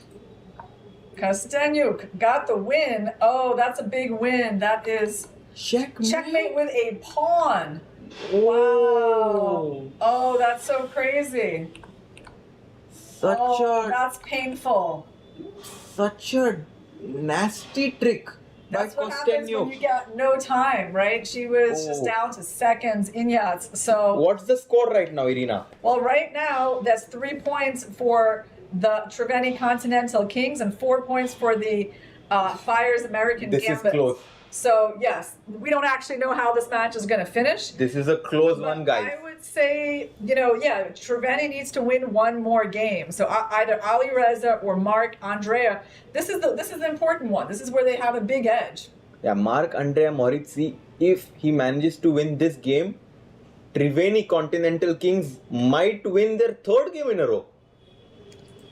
So he goes rook e2, protecting this pawn against potential capture. And f6, black is trying to get that square for the king. Yes. It doesn't look like the most lost position ever yet. And 12 more moves to make. So maybe we stay on this board until they make move 40. And look at Mark. He's looking. Trying to figure out. He doesn't know what's going on. Exactly. I actually talked to Polina Shuvalova during our break, and I asked her, well, how easy is it for you to keep track of the match results? She's like, it's not ideal. There's not like some really obvious place like where you can see all the results. I mean, it's somewhere kind of you have to squint to see it. And when you're down to seconds, like you just don't have the time. So the players are having to make decisions without, complete information oftentimes. And I like this move by Marc-Andrea, rook to d3, because if he took on d3, the c pawn would have, defended the e4 pawn. He takes on c3, rook takes c3 for sure, right? Mm-hmm. Yeah, for sure. No reason to trade, try to get like an invasion on the c file at some point. But now the position looks very easy to play with white. Like, white can never lose on the clock. Mm-hmm. And now rook g3 is my prediction. He takes on f6, g takes, and I think rook g... the engines really did not like this move. Maybe because it traded off part of the space and also allowed black to have... Oh, Firouzja is winning! Okay, let's go. Firouzja! Let's go there. How is he winning? Well, he won that pawn on c7. Look at Hikaru there. He's shaking his head. What did he miss? He missed queen b1. Oh, queen b1. Maybe the queen trade. Oh, that's not feeling good. Not at all. Triveni Continental Kings seems unstoppable. Look at Vidit there. He lost his game. You can't see him just yet. Yeah, look at him there. He's very worried because he lost his game. But if Triveni Continental Kings manages to win, despite Vidit losing, that just goes to show the kind of stacked lineup that they have here. Queen f5. Hikaru is unhappy. He's shaking his head. He's got just a minute to make it a time control. It's not a given. He's got 6 moves to make. No, this is bad. c6 at some point, Irina. Sacrificing a pawn is going to happen, and b6 then. Using the other passed pawn. Yeah. I think that's Pawn going takes. to... Okay, rook d1. Yeah, attacking the bishop. Can you do it now? Can you go c6? No, you cannot. Why not? Because bishop takes c6. That's a trick. That's nice the trick. one. That's very tricky. Oh, yeah, and that's a check. Exactly. That's a check. Okay. So you cannot go c6. So what can we do? Rook d4. That's the move. Rook d4. Bishop okay. d6 played. Bishop d6 played. Okay, bishop trying to get the bishop off this diagonal because here he's going to go f3 and then he just wants to play c6. Yeah, and you just by the expressions of Hikaru, it's easy to tell that so disappointed. Yeah, he's disappointed. He's disappointed. He's got 30 seconds. And by the way, Ju Zinner threw his game against Bibisara. And Marc-Andrea Moitzi blundered. Oh my god, you can't believe what can happen in this tournament. Wow. Well, how? I said it. Wondered like how? Like, oh, he's actually worse now? He's losing. That's insane. Okay. He's losing, but maybe we can stick to this game of Hikaru right now, as he needs to somehow save this. But even if he loses, and can we go there? Can we go to the game of Morzin? There we go. How can Marc-Andrea Moritzi lose that position, Irina? Well, he has allowed the black h-pawn to get pretty far, and he gave that open file to the rook. This pawn is still vulnerable, and honestly, he is not making any progress with his own extra pawn over here. Imagine if this loss loses Triveni Continental Kings this match. I personally would feel the pain for Marc-Andrea Moritzi there. Look at him. He hands on his head. He just cannot fathom that he has landed in this position now. Rook h7. Yes. Yes. Okay. The h-pawn is going to be pushed down the board. Such a turnaround in this game. 4. Still not over though. Still not over. He's fighting. I mean, if Morzin wins this one... Oh, by the way, Hikaru resigned. Hikaru resigned. Hikaru resigned. Firouzja wins. So Firouzja wins, and who else is winning on their team? Kostyanyuk won. That's 6 points. So, and Artemiev ways equals all boils down on this game. Yes, but it looks like the Fire's American Gambits are doing well because of the, basically the advantage to the black, right? Because they got the win from Rockport. Oh, but they need the win from Morzin. Exactly. They need this and look win. at They need this Morzin. win. He's like, oh no, it all comes down to my game. But he needs to clutch. He needs to clutch. Rook b6. Okay. 6 seconds on the clock when he made this move. Just push the pawn, right? Like, A mistake. He takes and h3. Yes. H3. Push him, baby. Push the pawns. H3, H2. Yes. This is the last game in the match. Oh, they drew. Ultimate way drew. All comes down to this game, man. This is epic. Epic match. Rook F7. Okay. Oh, he wants to protect the pawn and then just take on E4. And 3 seconds. Rook B4 played, but now Rook G7, Rook G2. Finito. Finito. Okay. King D8. King D8. He's kind of positional. He wants to protect the bishop with the king. And then he wants to move the rook into G7. Such calmness shown. Oh, and resignation. Wow. Oh, man. That caused the Treveni Continental Kings. Yeah. That was incredible. What a comeback by Volodar Morzin. And what a painful loss. Oh, that man. Is crazy. I mean, with Alexander Kostenyuk delivering a win and Alireza. And look at Srinath there. You know, just happy for Morzin there. Hikaru Nakamura also comes in. Cannot believe that his team has won because of this boy, Volodar Morzin. Wow. Wow. How things turned around in the last couple of minutes. I mean, this was a game that we expected White to win. Let's just show again what exactly White was working with, around this point. I mean, White was simply up a pawn, and things started to go wrong after this trade. Just Rook G3 instead of G takes F6, in my opinion. Yeah. Those games will be definitely but promotion with a check and still your opponent is winning is just completely unheard of. Absolutely.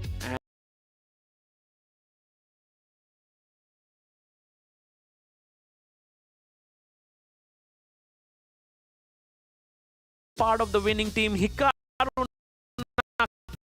Nakamura comes out, Theodora Iniak, and they're done. He has a spring in his step. He is happy. Richard Rapport, well, he doesn't game. And the Triveni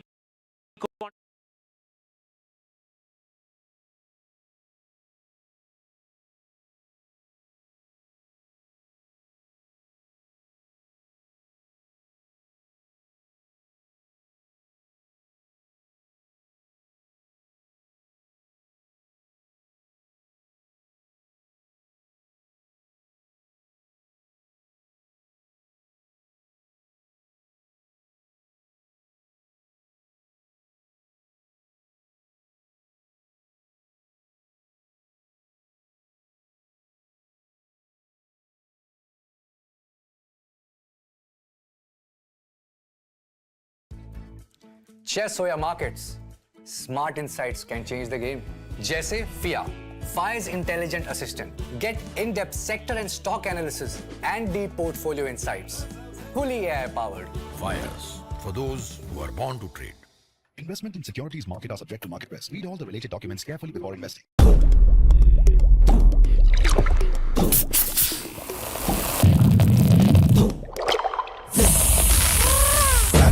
Grab it, visit, grab it, grab it, visit, grab it, visit, grab it, visit, Gampa!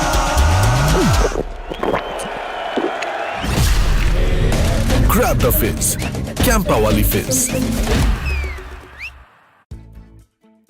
Chess हो या market, जीत उन्हीं की होती है जो दूर का देख सकते हैं। फायर्स एडवांस ऑप्शन चेन और 50 मार्केट डेप्थ के साथ मार्केट का हर मूव आपके सामने है। Fires, for those who are born to trade. Investment in securities market are subject to market risk. Read all the related documents carefully before investing.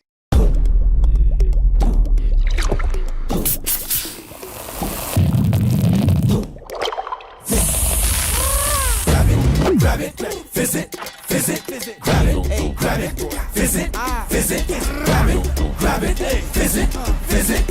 it, visit, grab it, visit, grab it, visit, Gampa!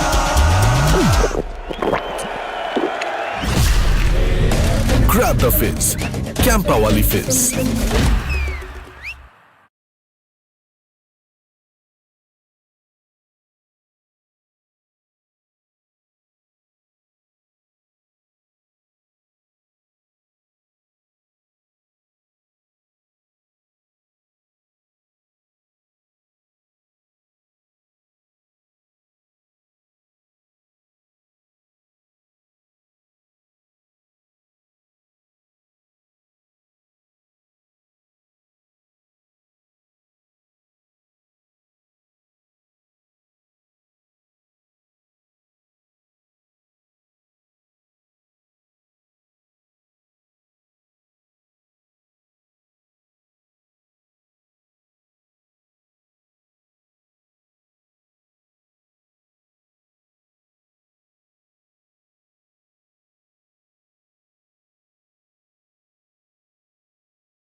आज हम कुछ नया सीखेंगे।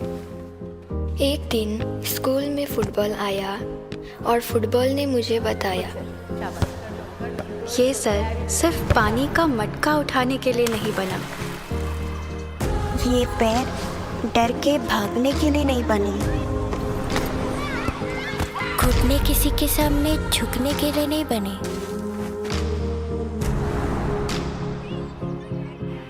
ये कंधे अनाज की बोरियां उठाने के लिए नहीं बने।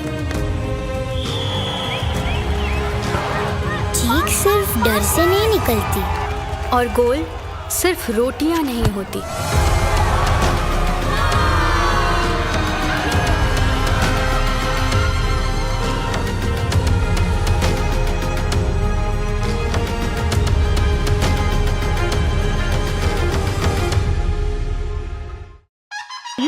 New champions of season 2015. Table tennis season 6 winner, you Mumbai GT.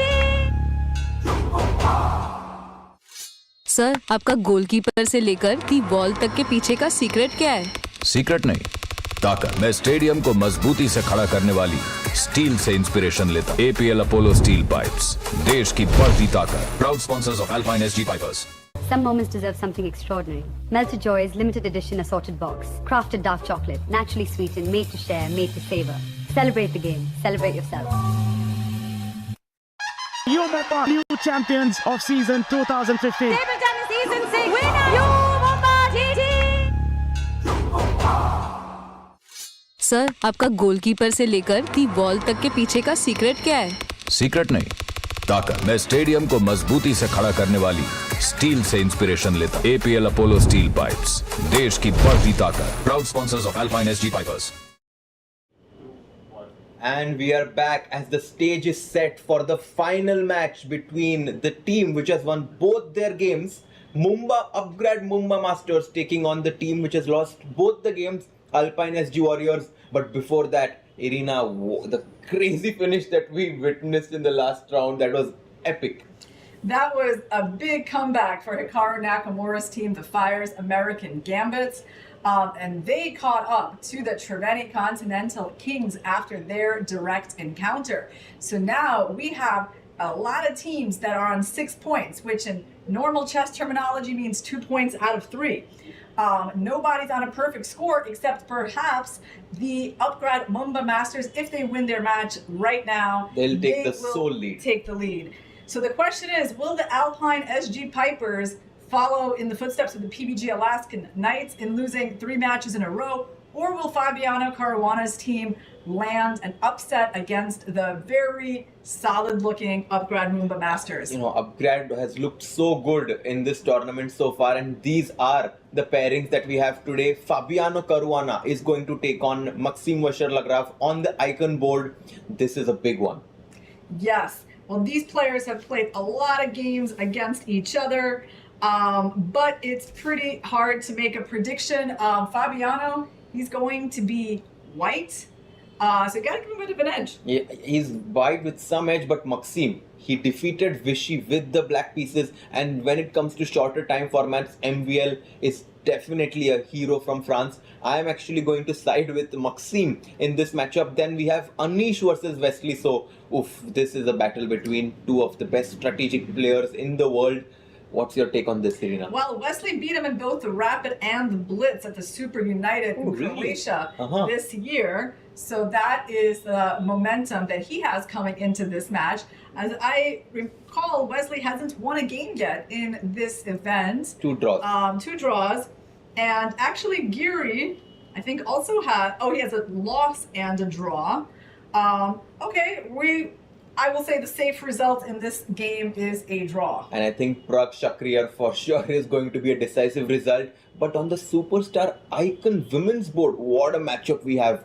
How Ifan versus Koneru Hampi, they played a World Championship match that you asked me as a trivia question in 2011. Yes, if I remember correctly. And this is going to be a very nice match that we are going to see after 15 years. But the games have started. There is kickoff in some of the boards. Let's quickly jump in to the board of Huifan and Koneru Hampi to see if we have moves. And yes, we do. We do, and it is an E45 opening. No surprise from either side.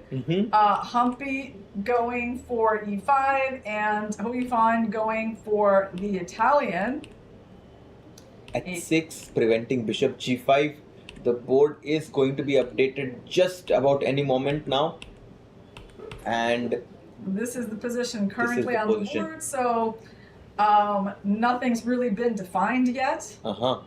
I guess we will see white develop this knight to D2. Maybe put a pawn on A4 at some point. And here we see the players on the screen. I have to say the Upgrade Mumba Masters have a very beautiful jersey, yeah? Yes, I love it. The green and the blue. It definitely makes them stand out. Oh, by the way, and also as we saw, handshake on the icon board as well between Fabi and MVL, and they are quickly blitzing out the moves. But you know, look at this. Is that a Sicilian that is being played? It'll be... Yes, I feel like it is a Sicilian Najdorf that I'm seeing on the board between MVL and Fabi. Let's take a look at that. Yes, it is, and it is. And let's go. We have the board, and now we are going to go to the game of Fabiano and MVL. You know, MVL has always played this opening, Sicilian Najdorf as black, and I have looked at his games when I was younger, and I've also always played the Najdorf with black. Really? Yes. This is your opening, so you're gonna know some theory here. G3, E5, knight hops back to B3, bishop E7, bishop G2, and the speed with which they're playing the moves. A lot of moves happened. Any more moves? Okay, I feel like not yet. We are catching up. Have some moves have been played. Yes, definitely things have been played, but we just need to catch up on our digital boards because clearly stuff is happening on the queen side that we just don't see yet. So let's try refreshing. And we are going to get the moves very quickly. Howie Fan versus, we have that camera. Do you want to go to that game to see if any more moves happen since we have the camera on that board? Okay, let's go here. Oh, we got one more exciting move, Rook E8 from black. Okay. Doesn't change a whole lot. No, so, is black interested in playing D5 in this position, Harshit? I think right now black wants to go bishop E6, right? Black wants to trade that bishop on B3, which is the most active piece currently in the white's position. And after you take on E6, since black played Rook E8, it kind of tells us a story that she wants to recapture on E6 with the rook to not spoil the pawn structure. Well, let me quiz you a little bit then. Okay. Why don't we just play bishop E6 if that's the point? Well, because you don't want to capture on E6 with the pawn. Is it true? Like, you know, it's funny because for an inexperienced player, it kind of looks like a pretty attractive pawn structure with the opening of the F file and like all these attacking ideas.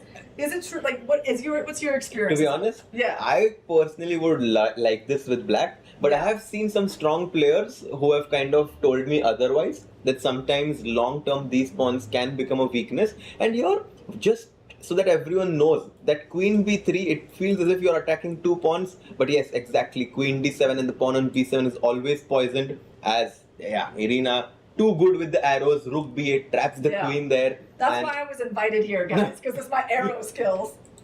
And here, by the way, you can see the evaluation bars of all the games. Very nice to have this graphic with us. It currently feels like the white players are doing quite well in all the boards, but the game just started, so I'm sure we are going to see. Yeah, it's amazing. You know, I've never understood these positions, like ever, right? Because they all look the same, and I'm like, I'd really be like, okay, so you play rook e, why? Do you want to really capture with the rook on e6? Because I know that's possible, but at the same time, you always see these structures too. And so what is the truth here? And also, the point is that it kind of stops white from advancing pawn to d4. Because it indirectly does put pressure on the pawn on e4. Okay. So it's just like a multi-purpose move. You keep the option of bishop e6 open, and at the same time, also d4, by the way. The point is that with the rook on e1, you take cd and you have bishop b4, this move, which is always quite difficult to deal with. And here, I'm not sure why the Indians really like white. Knight d2? Knight d2, but... Why would the engine like white? Some tactic maybe, yeah? It doesn't feel like there's a tactic. There is, because the bishop on b4 is trapped. So e5, or no? E5. Huh. Okay, this is really complicated.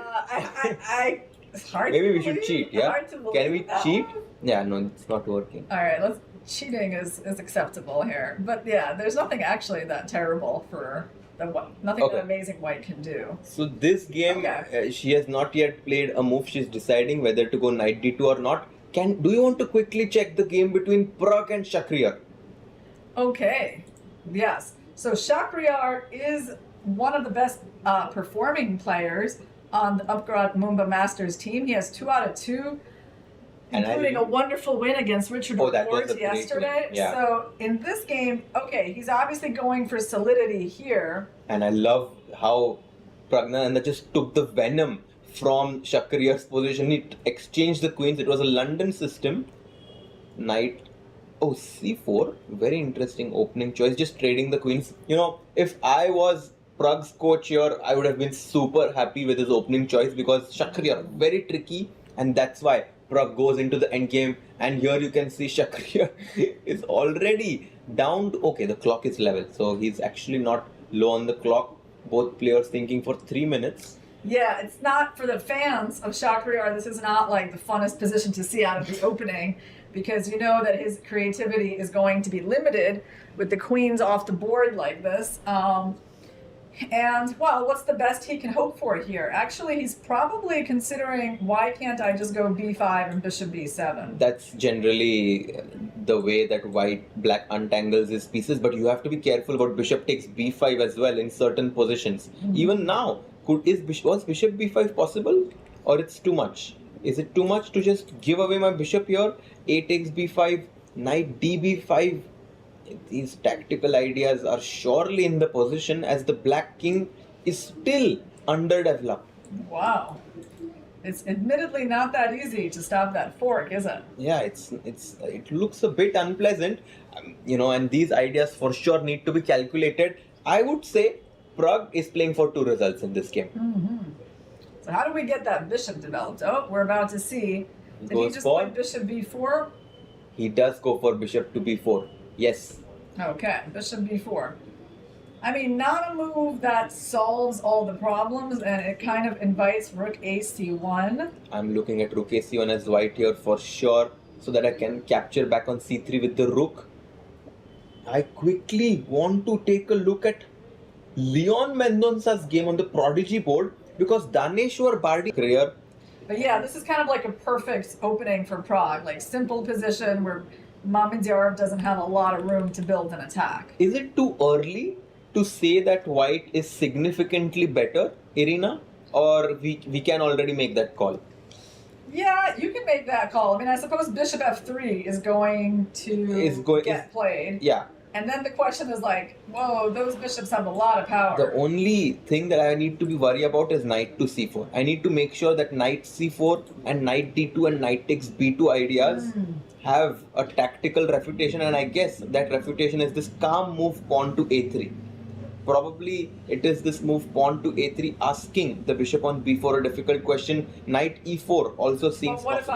What if I take and I'm like rook takes and I use exactly your idea and you're going for this. I mean, still worse, but maybe I can hold. So what's the reason after knight c4 there is I bet there's some cool good move here, some yeah? cool move. It could even be knight e4. Knight e4, but takes knight d2. But takes rook takes c4. C4 is the idea. Okay, but on the other hand, I'm not so sure because you can take this guy. So guys, do you see it? What's the move here? White to play. Wow. Tricky. I mean, I don't think it's rook c2 because again, the problem is bishop c3. I mean, I think if the evaluation is so high, there is some tactical idea. Knight a4. Knight a4. Oh, you are right, because knight b6. Yeah. Nice spot, Irina. Knight d2, knight b6. Oh la la. Yeah, well, I would say this is a nice opening for Prague. So, did bishop f3 happen? Let's see. Okay, right now he's still happened. thinking. Yes, it happened. And rook e8 happened. Okay. Bishop f3 and rook e8.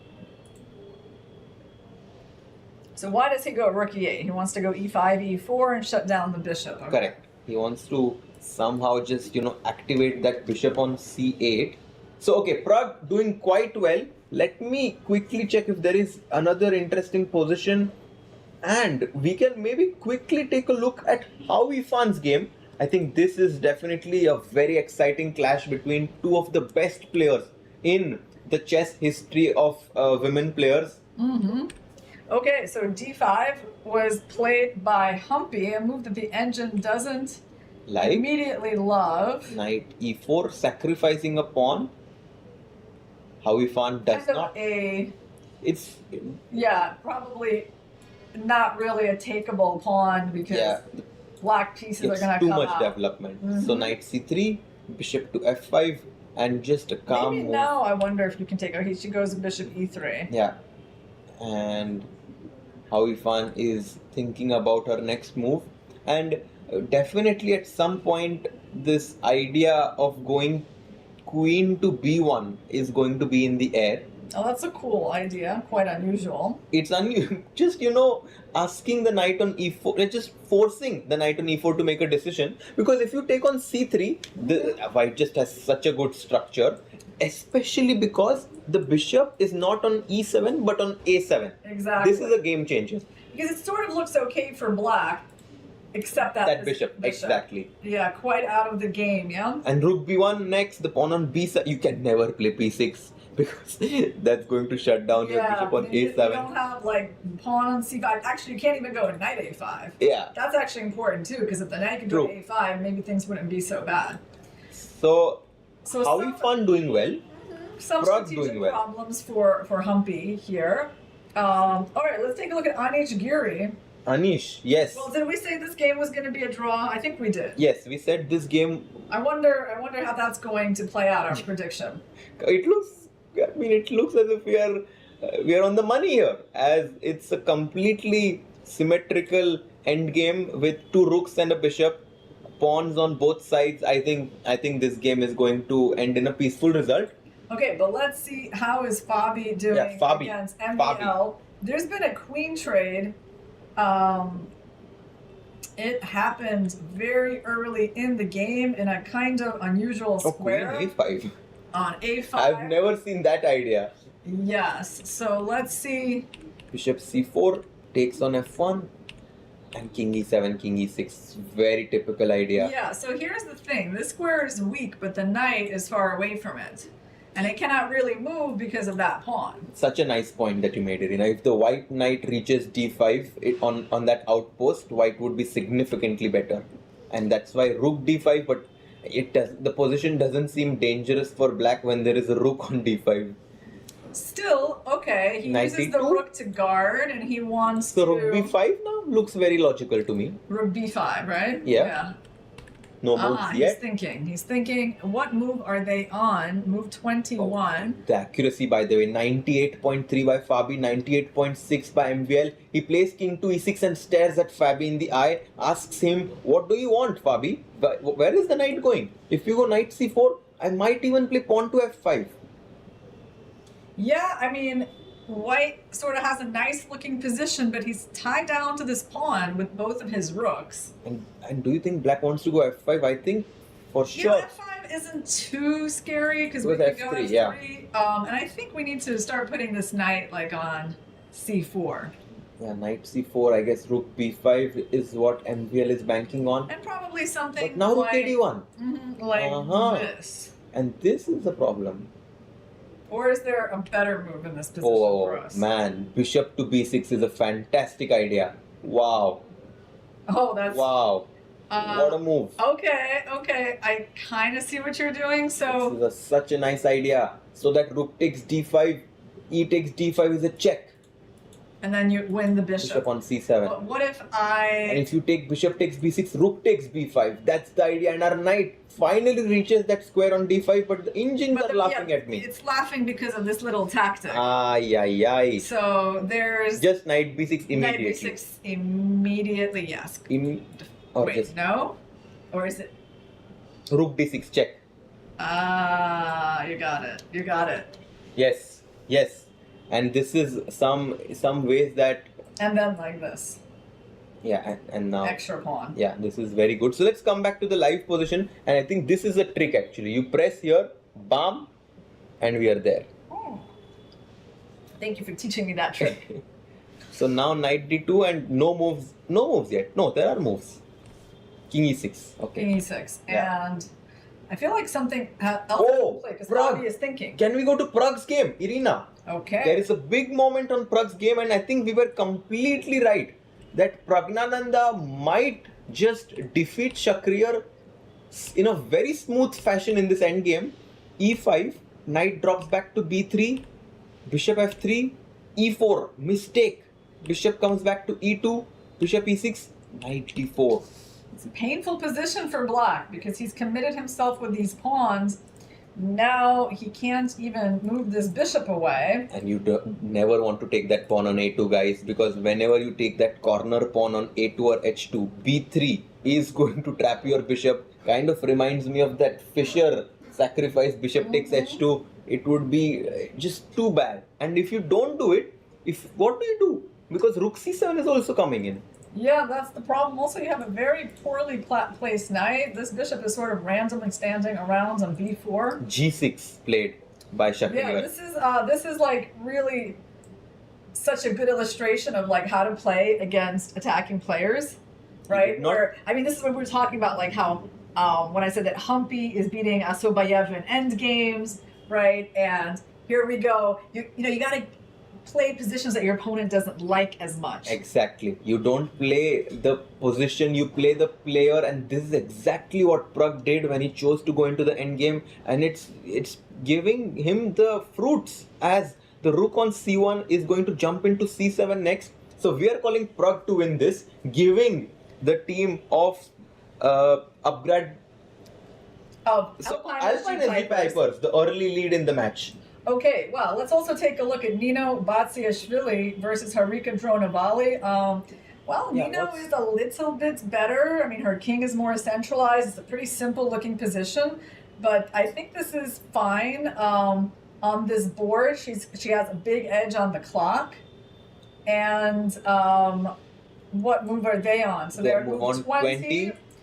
Harika is going to have to hurry up, so it's a two-result game. Two-result game, and you know, this strategy of choosing white was so important because Pragg against Shakhriyar, they knew that Pragg could, bring them the early lead, and sometimes, just having this early win by someone in your team can really boost the morale of everyone, as Alpine SG Warriors have lost both of their matches, round 1 and round 2, but Irina, already in 10 to 12 minutes into the action, I'm calling Alpine SG Pipers to pull this off against Mumbai Masters. Okay. Yeah, I agree. I see it. And that would make the situation in the standings so tight. Exactly. And here we are looking at the Prodigy board. It's an important game for Daneshwar Bardia to try and score, but Leon is keeping it equal. Do you think that, I mean, obviously I would always take black in this position based on, these pawns being in a pretty favorable situation. Do you think white should trade the queens or stay with the queen and bishop? I mean, my question is whether you want black to take on d4 and play e takes d4, and then you'll basically be like a pawn up, as the pawns on f7 and f5 are doubled. So I'm guessing something like king f3 could be a decent move. Yeah, I feel like you could probably make any move and it's not really wrong, right? Like you can play queen c4. I don't see why this move is wrong. Because you tied them down to f7. But I definitely don't think it's the only way for white to play. I think there is a lot of room for choice here, and that means this game is most likely to finish in a draw. And we were looking for a game where the upgrade Mumbai Masters can get chances, and look at the icon board. Maxime Vachier-Lagrave has broken in the center with pawn to d5. In Sicilian, we say that if black manages to play d5 successfully, then black has equalized, and here it seems like MVL is going for the initiative. Well, I think he's conducted this game really well because I mean, he's actually just better with the black pieces. He solved the main problem of the position. We were not seeing this move knight e7. Yeah. this knight Hidden backwards. move. Because the knight seemed to be actually really good on this square. So we didn't notice this idea, but he simply gets rid of the backwards pawn with the exchange. Great now idea. His knight is amazing. You know, f5 is on the cards, on top, and in fact, f3, and he's might have thinking. I don't think he's He played played it rook yet. to b5. It's not. It's like the moves are going to be updated, but rook b5 was what he played right now in this position as we see it. So slightly better for MVL, but look at the clock as well. MVL kind of recognized by looking at the other boards that I need to play for a win, and he found this cute little idea of knight e7 d5. MVL slightly better for the upgrade Mumbai Masters, but how he fun? Can we go to board 4? Okay, it looks like her position is also improving as Black has a couple of pieces sidelined on the queen side. The last move was knight a6. Knight a6. So the question is, at which point can the trade on e4 happen? Yeah, Howie Fan is thinking here. She has 8 minutes on her clock. Humpy having 6.5 minutes. Laser sharp focus there by Humpy against the former world #1. At some point, What do we think about the move queen f3? Is that like too primitive? It's going to hang this pawn, isn't it? That's the thing. We need to be a little careful. Yeah, queen f3 because won't work right now because knight d2 and the d4 pawn is under attack. But let me just take knight d takes e4. And if d takes e4, is g4 too much, Irina? What are you trying to do? I was trying to just gang up on the e4 pawn. Yeah, no, don't do that. Don't do it too much. Yeah, no, It's there's too no much. way she's playing this G4 is too much. move. If you really want to gang up Can you on try this pawn, it? I just want to see how much the evaluation drops. how much? Yeah. Let's see. Like it's gonna drop as fast as like a rock from a 10th story building. Let's see. G4, not so bad. Okay. Not so Maybe bad. like half a Half a building. Yeah. Okay, but yeah, of course, you never want to weaken the king. Maybe f3? f3. F3 is like seriously asking the question to black, right? Yes, this move maybe, but there's something wrong with it. Maybe rook d8 and Probably rook d8, and there's like a lot enough of play compensation. against that. Oh, by the way, Anish and Wesley drew their game. So Yes. this means that the score between this match is now 1-1. Yeah, unfortunately, we missed all the fireworks in that game. Our shit. Because there were none, I think, Irina. Yeah, that's why. Okay. Okay, this game is very important. She does take knight c4, so we are going to see what her idea is. D takes e4. Yes. Okay, so she took with the other knight. Oh, what Is if she not interested f3? in this? Oh, knight c4, knight f4 was what I was wanted to ask you about. And then maybe bishop f2 and g4. Wow. I You was- really want to go crazy in this position. I'm thinking she's going to try some... Knight c4 is more pragmatic, I think. Just wanting to place your knight on d6 on that outpost there. I wouldn't be surprised if she plays it Well, that's immediately. because that sort of makes sense of why she would capture with this This knight and leave the other knight. And the thing is, like, this move is pretty obviously coming next, so we need to prepare for that. I don't think, well, let me think. Yeah, I don't think we have time for things like queen c2 and trying to win that pawn. Yeah. Because Also, some tact, knight e4, in bishop the worst takes... case, you just take, you know, Yeah. you trade everything, and in the end, you win this pawn, so I And don't think we it's can equal. do that. But look at the bars. Irina, Pragnananda completely winning. Howie Fan much better. Nino better. And who's going to bring home the 4 points from Upgrade Mumbai Masters? I don't think anyone. It doesn't one. look like it from the positions we have right now. It's looking good for Alpine SG Pipers, which makes sense because all the teams in this league are supposed to be really good. So no one should just lose all their matches, right? It's only a matter of Yeah, time for sure. before they start winning. But all of a sudden, you just need this one breakthrough of a match to completely turn the whole tournament in your team's direction. And we have focus on the game of how Ifan and Koneru Hampi right now. less than 5 minutes for how he fun. Yes, white is better, but still, it's not like strategically better. And she's getting a little low on the clock. She still has 20 moves to make in 4.5 minutes. She has really struggled with the clock, I think, in a lot of these games. Kind of the consequence of not playing so much. Well, let's see. Is the move knight c4 a good move here? Yes, it appears to be pretty good. She should just do it. She's been thinking for like a minute and a half. And she takes knight e4. What? Huh, she wants to go g3. What is the tactic? Okay, knight takes, bishop takes g3. Oh, wow. Winning back. Okay, that's a cool idea. That's a nice move. She's going to have the bishop pair. Still some advantage. Yeah, Okay. I actually like this move. Seems practical, but Nino Batsiashvili is much better. She was. Anyway, as she just made a big mistake. Okay, is g3 on the board? Yes, Not it is. yet. You're separating the queen from protecting the bishop, so queen h3 is going to happen. Because black might as well get a pawn out of this. Yeah. So let me just quickly round up. We have one result. It's 1-1 between SG Pipers and Upgrade Mumba Masters. On the icon board, it's around level between Fabi and MVL. Prague on the third board, completely winning. How fun. This is the game we have on the screen right now. Much better. And I think that's it. That should seal the match for Alpine SG Pipers if things go in this direction. G3, queen takes h3. Okay. Taken. Bishop takes e4. on e4, and Humpy is thinking now. Okay, she played rook d8, queen f3. And if you take the bishop takes d4, white to play. Guys, can you find the move? Can you find it? 5 seconds.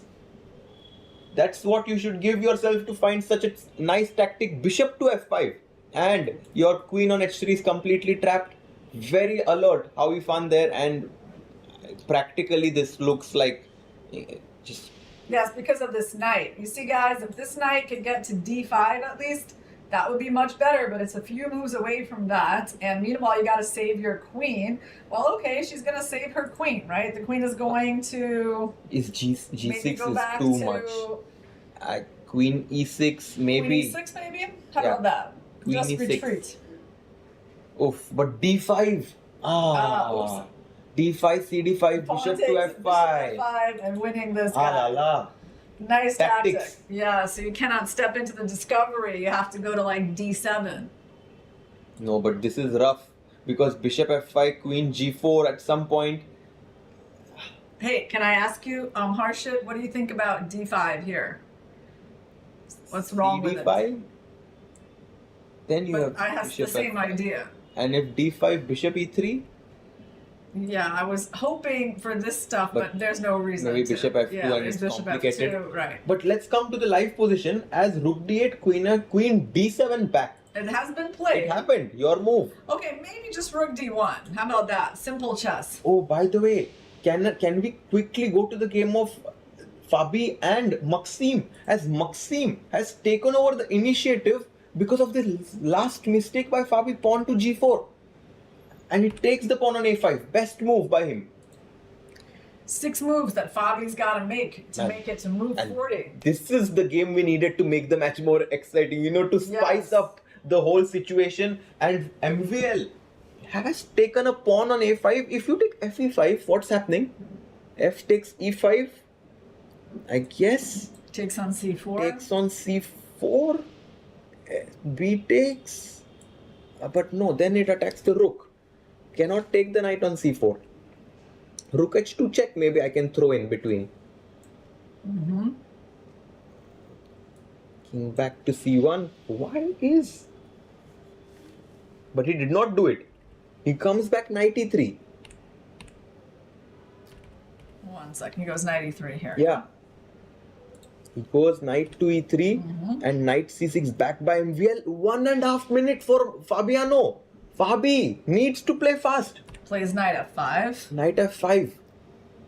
And look at MVL. He is ready. He knows that he senses it. He senses that he has a big advantage. Maybe g6. And only one result so far, guys. The players are holding on. Pragnananda still completely winning, but the game is not won yet. Knight f5. Yes, Irina, the pawn on Maybe g7 is G6? hanging. g6. Maybe as simple as that? And what is his idea? There must Okay, be... but he defended the pawn with rook b7. Okay. Rook goes back to b7. He's also... That's very solid. Everything is under guard. All these squares are protected by black. Yeah. And for now, it's like a clear extra pawn. Yeah, by the way, completely losing is Koneru Hampi on board 3. Do you want to go to that game or stick here? Okay, let's just stay here. Let's stay here. Okay. Let's stay here because Fabiano has a minute and a half. Even when he makes it to move 40, he's only going to be playing on the 2-second increment. So he has 3 moves to go. But if the third and fourth board win, even if Maxime wins, he will get 4 points, but they will be down 7 to 5. Yes. And right now, the Alpine SG Pipers have a good chance to take 2 games. But they do need to get 2 games. They still can't need relax. Yeah, they cannot relax. Yes, they can't just think that someone else is going to do it. Those 2 games have to be won. And they probably have no real idea about the situation in the match. No, they definitely don't. Let's see what Maxime Vachier-Lagrave comes up with here. He goes for g6 now. Okay. So where the knight went back to g3. I mean, Fabi is trying to hold on. It's only a one pawn disadvantage. Yeah, one point to 1 pawn. You know, he might. Do you think he wants to go f5, and maybe even capture with I a do pawn think and so. get that kind of square? Perhaps. I do think is so. An idea. Yes, but I also think that g5 is going to be a deadly idea with white to put pressure on that f6 pawn. Mm-hmm. Okay, nice invasion. Rook h3, and MVL is still, wanting to know the results on the other games, but MVL, it's clear. You have to win. That's the only way your team, Upgrad Mumbai Masters, can have any chance to make a comeback in this match. All right, let's just take a little look at Hou Yifan because they don't have much time. There is not much time. Also, not much to look at right now for the black pieces, as moves like bishop takes h6 are very tempting to my eye.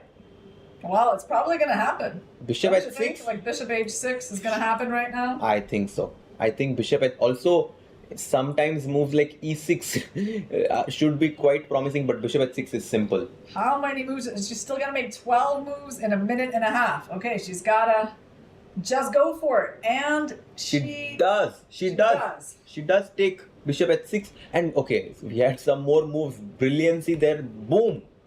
Pawn f6. 4 is the move I was expecting. Okay, she takes just this takes way. the That's pawn. good. Yeah, simple. Very simple. And now, where is the win? Here, can you not play Bishop g6 maybe? bishop e6 is also possible. Rook e7. Fantastic move by Hou Yifan. If you take twice on e7, bishop Checkmate. e6. Checkmate. Yes. Brilliant win. We can just see the end of this game maybe. This is the idea. Hou Yifan forces Koneru Hampi to resign. No defense. Very important win from Hou Yifan and the Alpine SG Pipers. Going to benefit from her actually because she's been struggling so far in this event. Yeah. So this is going to be a very important game. Big for win her. and resignation there. Nice win by Hou Yifan. But let's not waste any time and go to the icon board. Let's go to the icon board as Maxime has a winning advantage. Oh, wow. Fabi down to 22 seconds. Okay, he's on the 2-second increment right now. Down a pawn. He takes on e3. Knight takes e3. Maxime is a pawn up in this endgame. You can see a smile on Anish's face in the background. But job is not done just yet. Rook f1. Okay, rook f1 on the board. Oh, what move did black play? I think we should not look at the camera because they are playing so fast. But yes, now we are up to date with them. Rook to f1, putting threats on that f6 pawn. So the score right now is 4-1 for Alpine SG Pipers. Fabi under big pressure. Prague still completely winning. Okay, king e6. Okay, getting out of that F file. And 19 seconds for Fabi as he glances over to look at his clock. Rook to E1. Rook to E1. Okay, time for the rook on E7 to be activated most likely, but how is it going to go to H7? I was about to say rook to H7 looks like a very logical move. Looks like Vachier-Lagrave and Harika, from what I can see, are going to end in a draw. Yeah, Nothing's draw, happening. draw. So score 5-2 now in the favor of Alpine SG Pipers. Maxime has such a big advantage on the clock. You actually rarely see that in blitz chess because he has 3 minutes, more than 3 minutes versus 20 seconds, right? So one of them is playing like on increments and the other one is like pretty comfortable on the clock. It's as if Maxime started with the blitz time control and Fabi with the bullet. He's still trying though. He's not giving in just yet. Knight to D5 hits the pawn on B4. Also ideas with rook H1 to H7. If white manages to get this, he has drawing chances. It's not you see this happens. Yes. Rook H1. Because chess is complicated. It is not easy to have group technique. Sometimes you try to play faster just to put pressure on your opponent. You make a mistake. They get counterplay. And that's why you can't really take this advantage for granted. You absolutely cannot. And Fabi energetically playing bishop to F4, bishop to F6. Pardon me, as he's going to go rook G7, try to capture the pawn on if G6. Fabi doesn't lose, it's even better for his team. It just means that they're definitely going to win this match. If Fabi doesn't win, the match is over actually. Just statistically over. So MVL absolutely needs to get this win. And he has over 2 minutes versus 20 seconds. Can we go to Prag's game quickly? He has 6 seconds and he has made a small mistake. Okay. Can Shakhriyar save? He's very tricky. We know this. Oh man, what? Imagine he's up 2 pawns. If Shaq does not lose and Maxime wins, Mumba Masters is going to pull off a magic trick. And Prag having barely any time, but he does have 2 extra pawns. He's threatening to win a 3rd one. Look at the intensity with which the players in the dugout are looking at this game. What can Shaq possibly come up with here? He goes for some move. Oh, blunder. Why is that a blunder? It's just perpetual checks now all the way. Rook H5, Rook G5 and checks all the way. Maybe. Okay. Yes. Check. He's counting on King F4. No, but just checks. And you can never do anything because your rook on H2 is hanging. Checks. Oh, wow. Prague up all these pawns but cannot win. Wow. What a save from Shaq. Now that means Fabiano. And look at Prague. He knows that he has botched this up. Shakhriyar, very happy. And look at their team. As he claims a draw and Prague can't believe it. Wow, that one pawn capture at the end was so completely. And MVL won. Wow, did we just miss that? MVL won. Is this just like a total disaster for the Alpine and SG we saw Pipers? A fist pump between MVL and their teammates. One more game remaining. Let's go there. Let's go there. This game is pretty wild. The players barely have any time on the Prodigy board. It's still a queen and a minor piece end game. And the Black King is going on a walk here. It's on G5. Who's trying to win this game? We don't know. But they've got seconds. Queen back to E7. So I think anything can happen here. I mean, Black seems to be doing fine, right? He's up a pawn on the queen side. But Leon can clutch and win this game as the king on H4 is almost... And mate! Knight C5 blunder. Queen can come back to A1 and checkmate the Black King. Wow. Can Leon find it in 10 seconds? He gotta find it. He finds it. He finds it. Bravo. King G2. Knight G3. Okay, queen E1, queen G1, queen G1. No, bishop F3 only move. Otherwise you lose. And he finds it. Wow. Queen B4. Queen F6 is check and mate on the board. Wow. Oh, that's so sad. What a game. What a match, Irina. It came down to that. It came down to it, and this is how SG Pipers, Alpine SG Pipers wins the match against the Upgrade Mumba Masters. That is so crazy. Like, it looked like everything was going for the Upgrade Mumba Masters. Like, they got the win from MVL. They got the save from Shakhriyar Mahindra, right? And everything was working in their favor, Irina, but And Bardia just needed to not lose. exactly. And we felt like he was the one who was trying to play for a win based on the match scenario. How could he have predicted Shakriyar to save that game? He had to take risks in his own game, and it unfortunately backfired as his king on H4 got checkmated. Yeah. What a way to finish the day, Irina. So the Alpine SG Pipers managed to get 2 wins in this match compared to the 1 win given to the Upgrade Mumbai Masters from MVL on the icon board. Yes. And those final seconds that we just witnessed between Leon Luke Mendonça and Bardia Danishvar were the key moments that actually they ended in a checkmate to the Black King, and that's how SG Alpine Pipers get on the score table. They get on the score table, and here we can see the leaderboard after the conclusion of day 3. 4 teams with 6 match points: Triveni Continental Kings, Ganges Grandmasters, Upgrade Mumbai Masters, and the Fires American Gambits. And finally, on the leaderboard there, with a joyful victory by Leon Mendonça, Alpine SG Pipers are on the leaderboard, but the PBG Alaskan Knights still struggling with 0 match points. But it's a long tournament.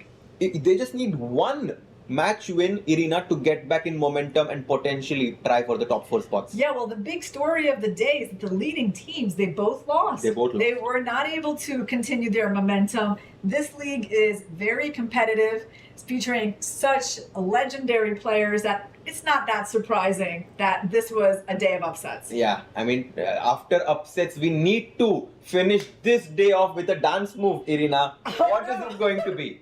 We didn't practice. We didn't practice. We need to freestyle. Yeah, we need to freestyle something. You know, I like to prepare, Harshit. So no, maybe we have prepare, no. We have prepare to for like a future. No. It's now. Why don't you show us your dance moves, and I will see. We can just do something simple. We can do. How did Arjun's team do? They did not do well. So maybe we can do this. Which one? This is what Arjun does. It's not a dance move. It's like I'm like shooting it's a like bow and arrow. Bow and arrow, exactly. Because Arjun needs to pick up this Gandhivam, which is like this bow and arrow, and strike. So we can do this and end the day. All right. And see you tomorrow after we do this. Okay. All right. So we just do. See you. Some moments deserve something extraordinary. Melted Joy's limited edition assorted box. Crafted dark chocolate, naturally sweetened, made to share, made to savor. Celebrate the game. Celebrate yourself. Sir, आपका goalkeeper से लेकर the ball तक के पीछे का secret क्या है? Secret नहीं, ताकत। मैं स्टेडियम को मजबूती से खड़ा करने वाली स्टील से इंस्पिरेशन लेता। APL अपोलो स्टील पाइप्स, देश की बढ़ती ताकत। Proud sponsors of alpine SG pipers. Yumapa, new champions of season 2015. Table tennis season 6 winner, Yumapa GG.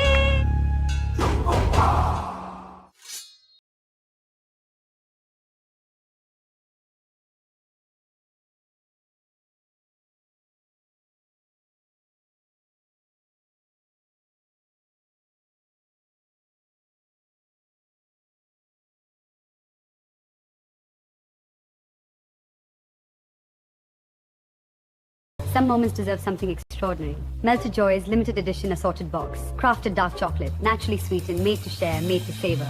Celebrate the game. Celebrate yourself. Sir, आपका गोलकीपर से लेकर दी बॉल तक के पीछे का सीक्रेट क्या है? सीक्रेट नहीं, ताकत। मैं स्टेडियम को मजबूत। Some moments deserve something extraordinary. Melted Joy's limited edition assorted box. Crafted dark chocolate, naturally sweetened, made to share, made to savor.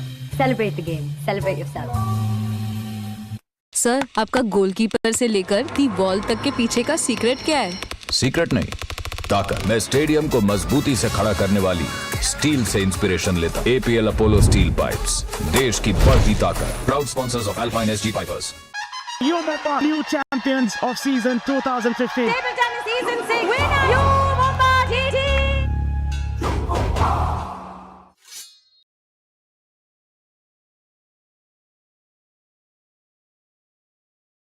Some moments deserve something extraordinary. Melted Joy's limited edition assorted box. Crafted dark chocolate, naturally sweetened, made to share, made to savor. Celebrate the game. Celebrate yourself. Sir, आपका goalkeeper से लेकर the ball तक के पीछे का secret क्या है? Secret नहीं, ताकत। मैं स्टेडियम को मजबूत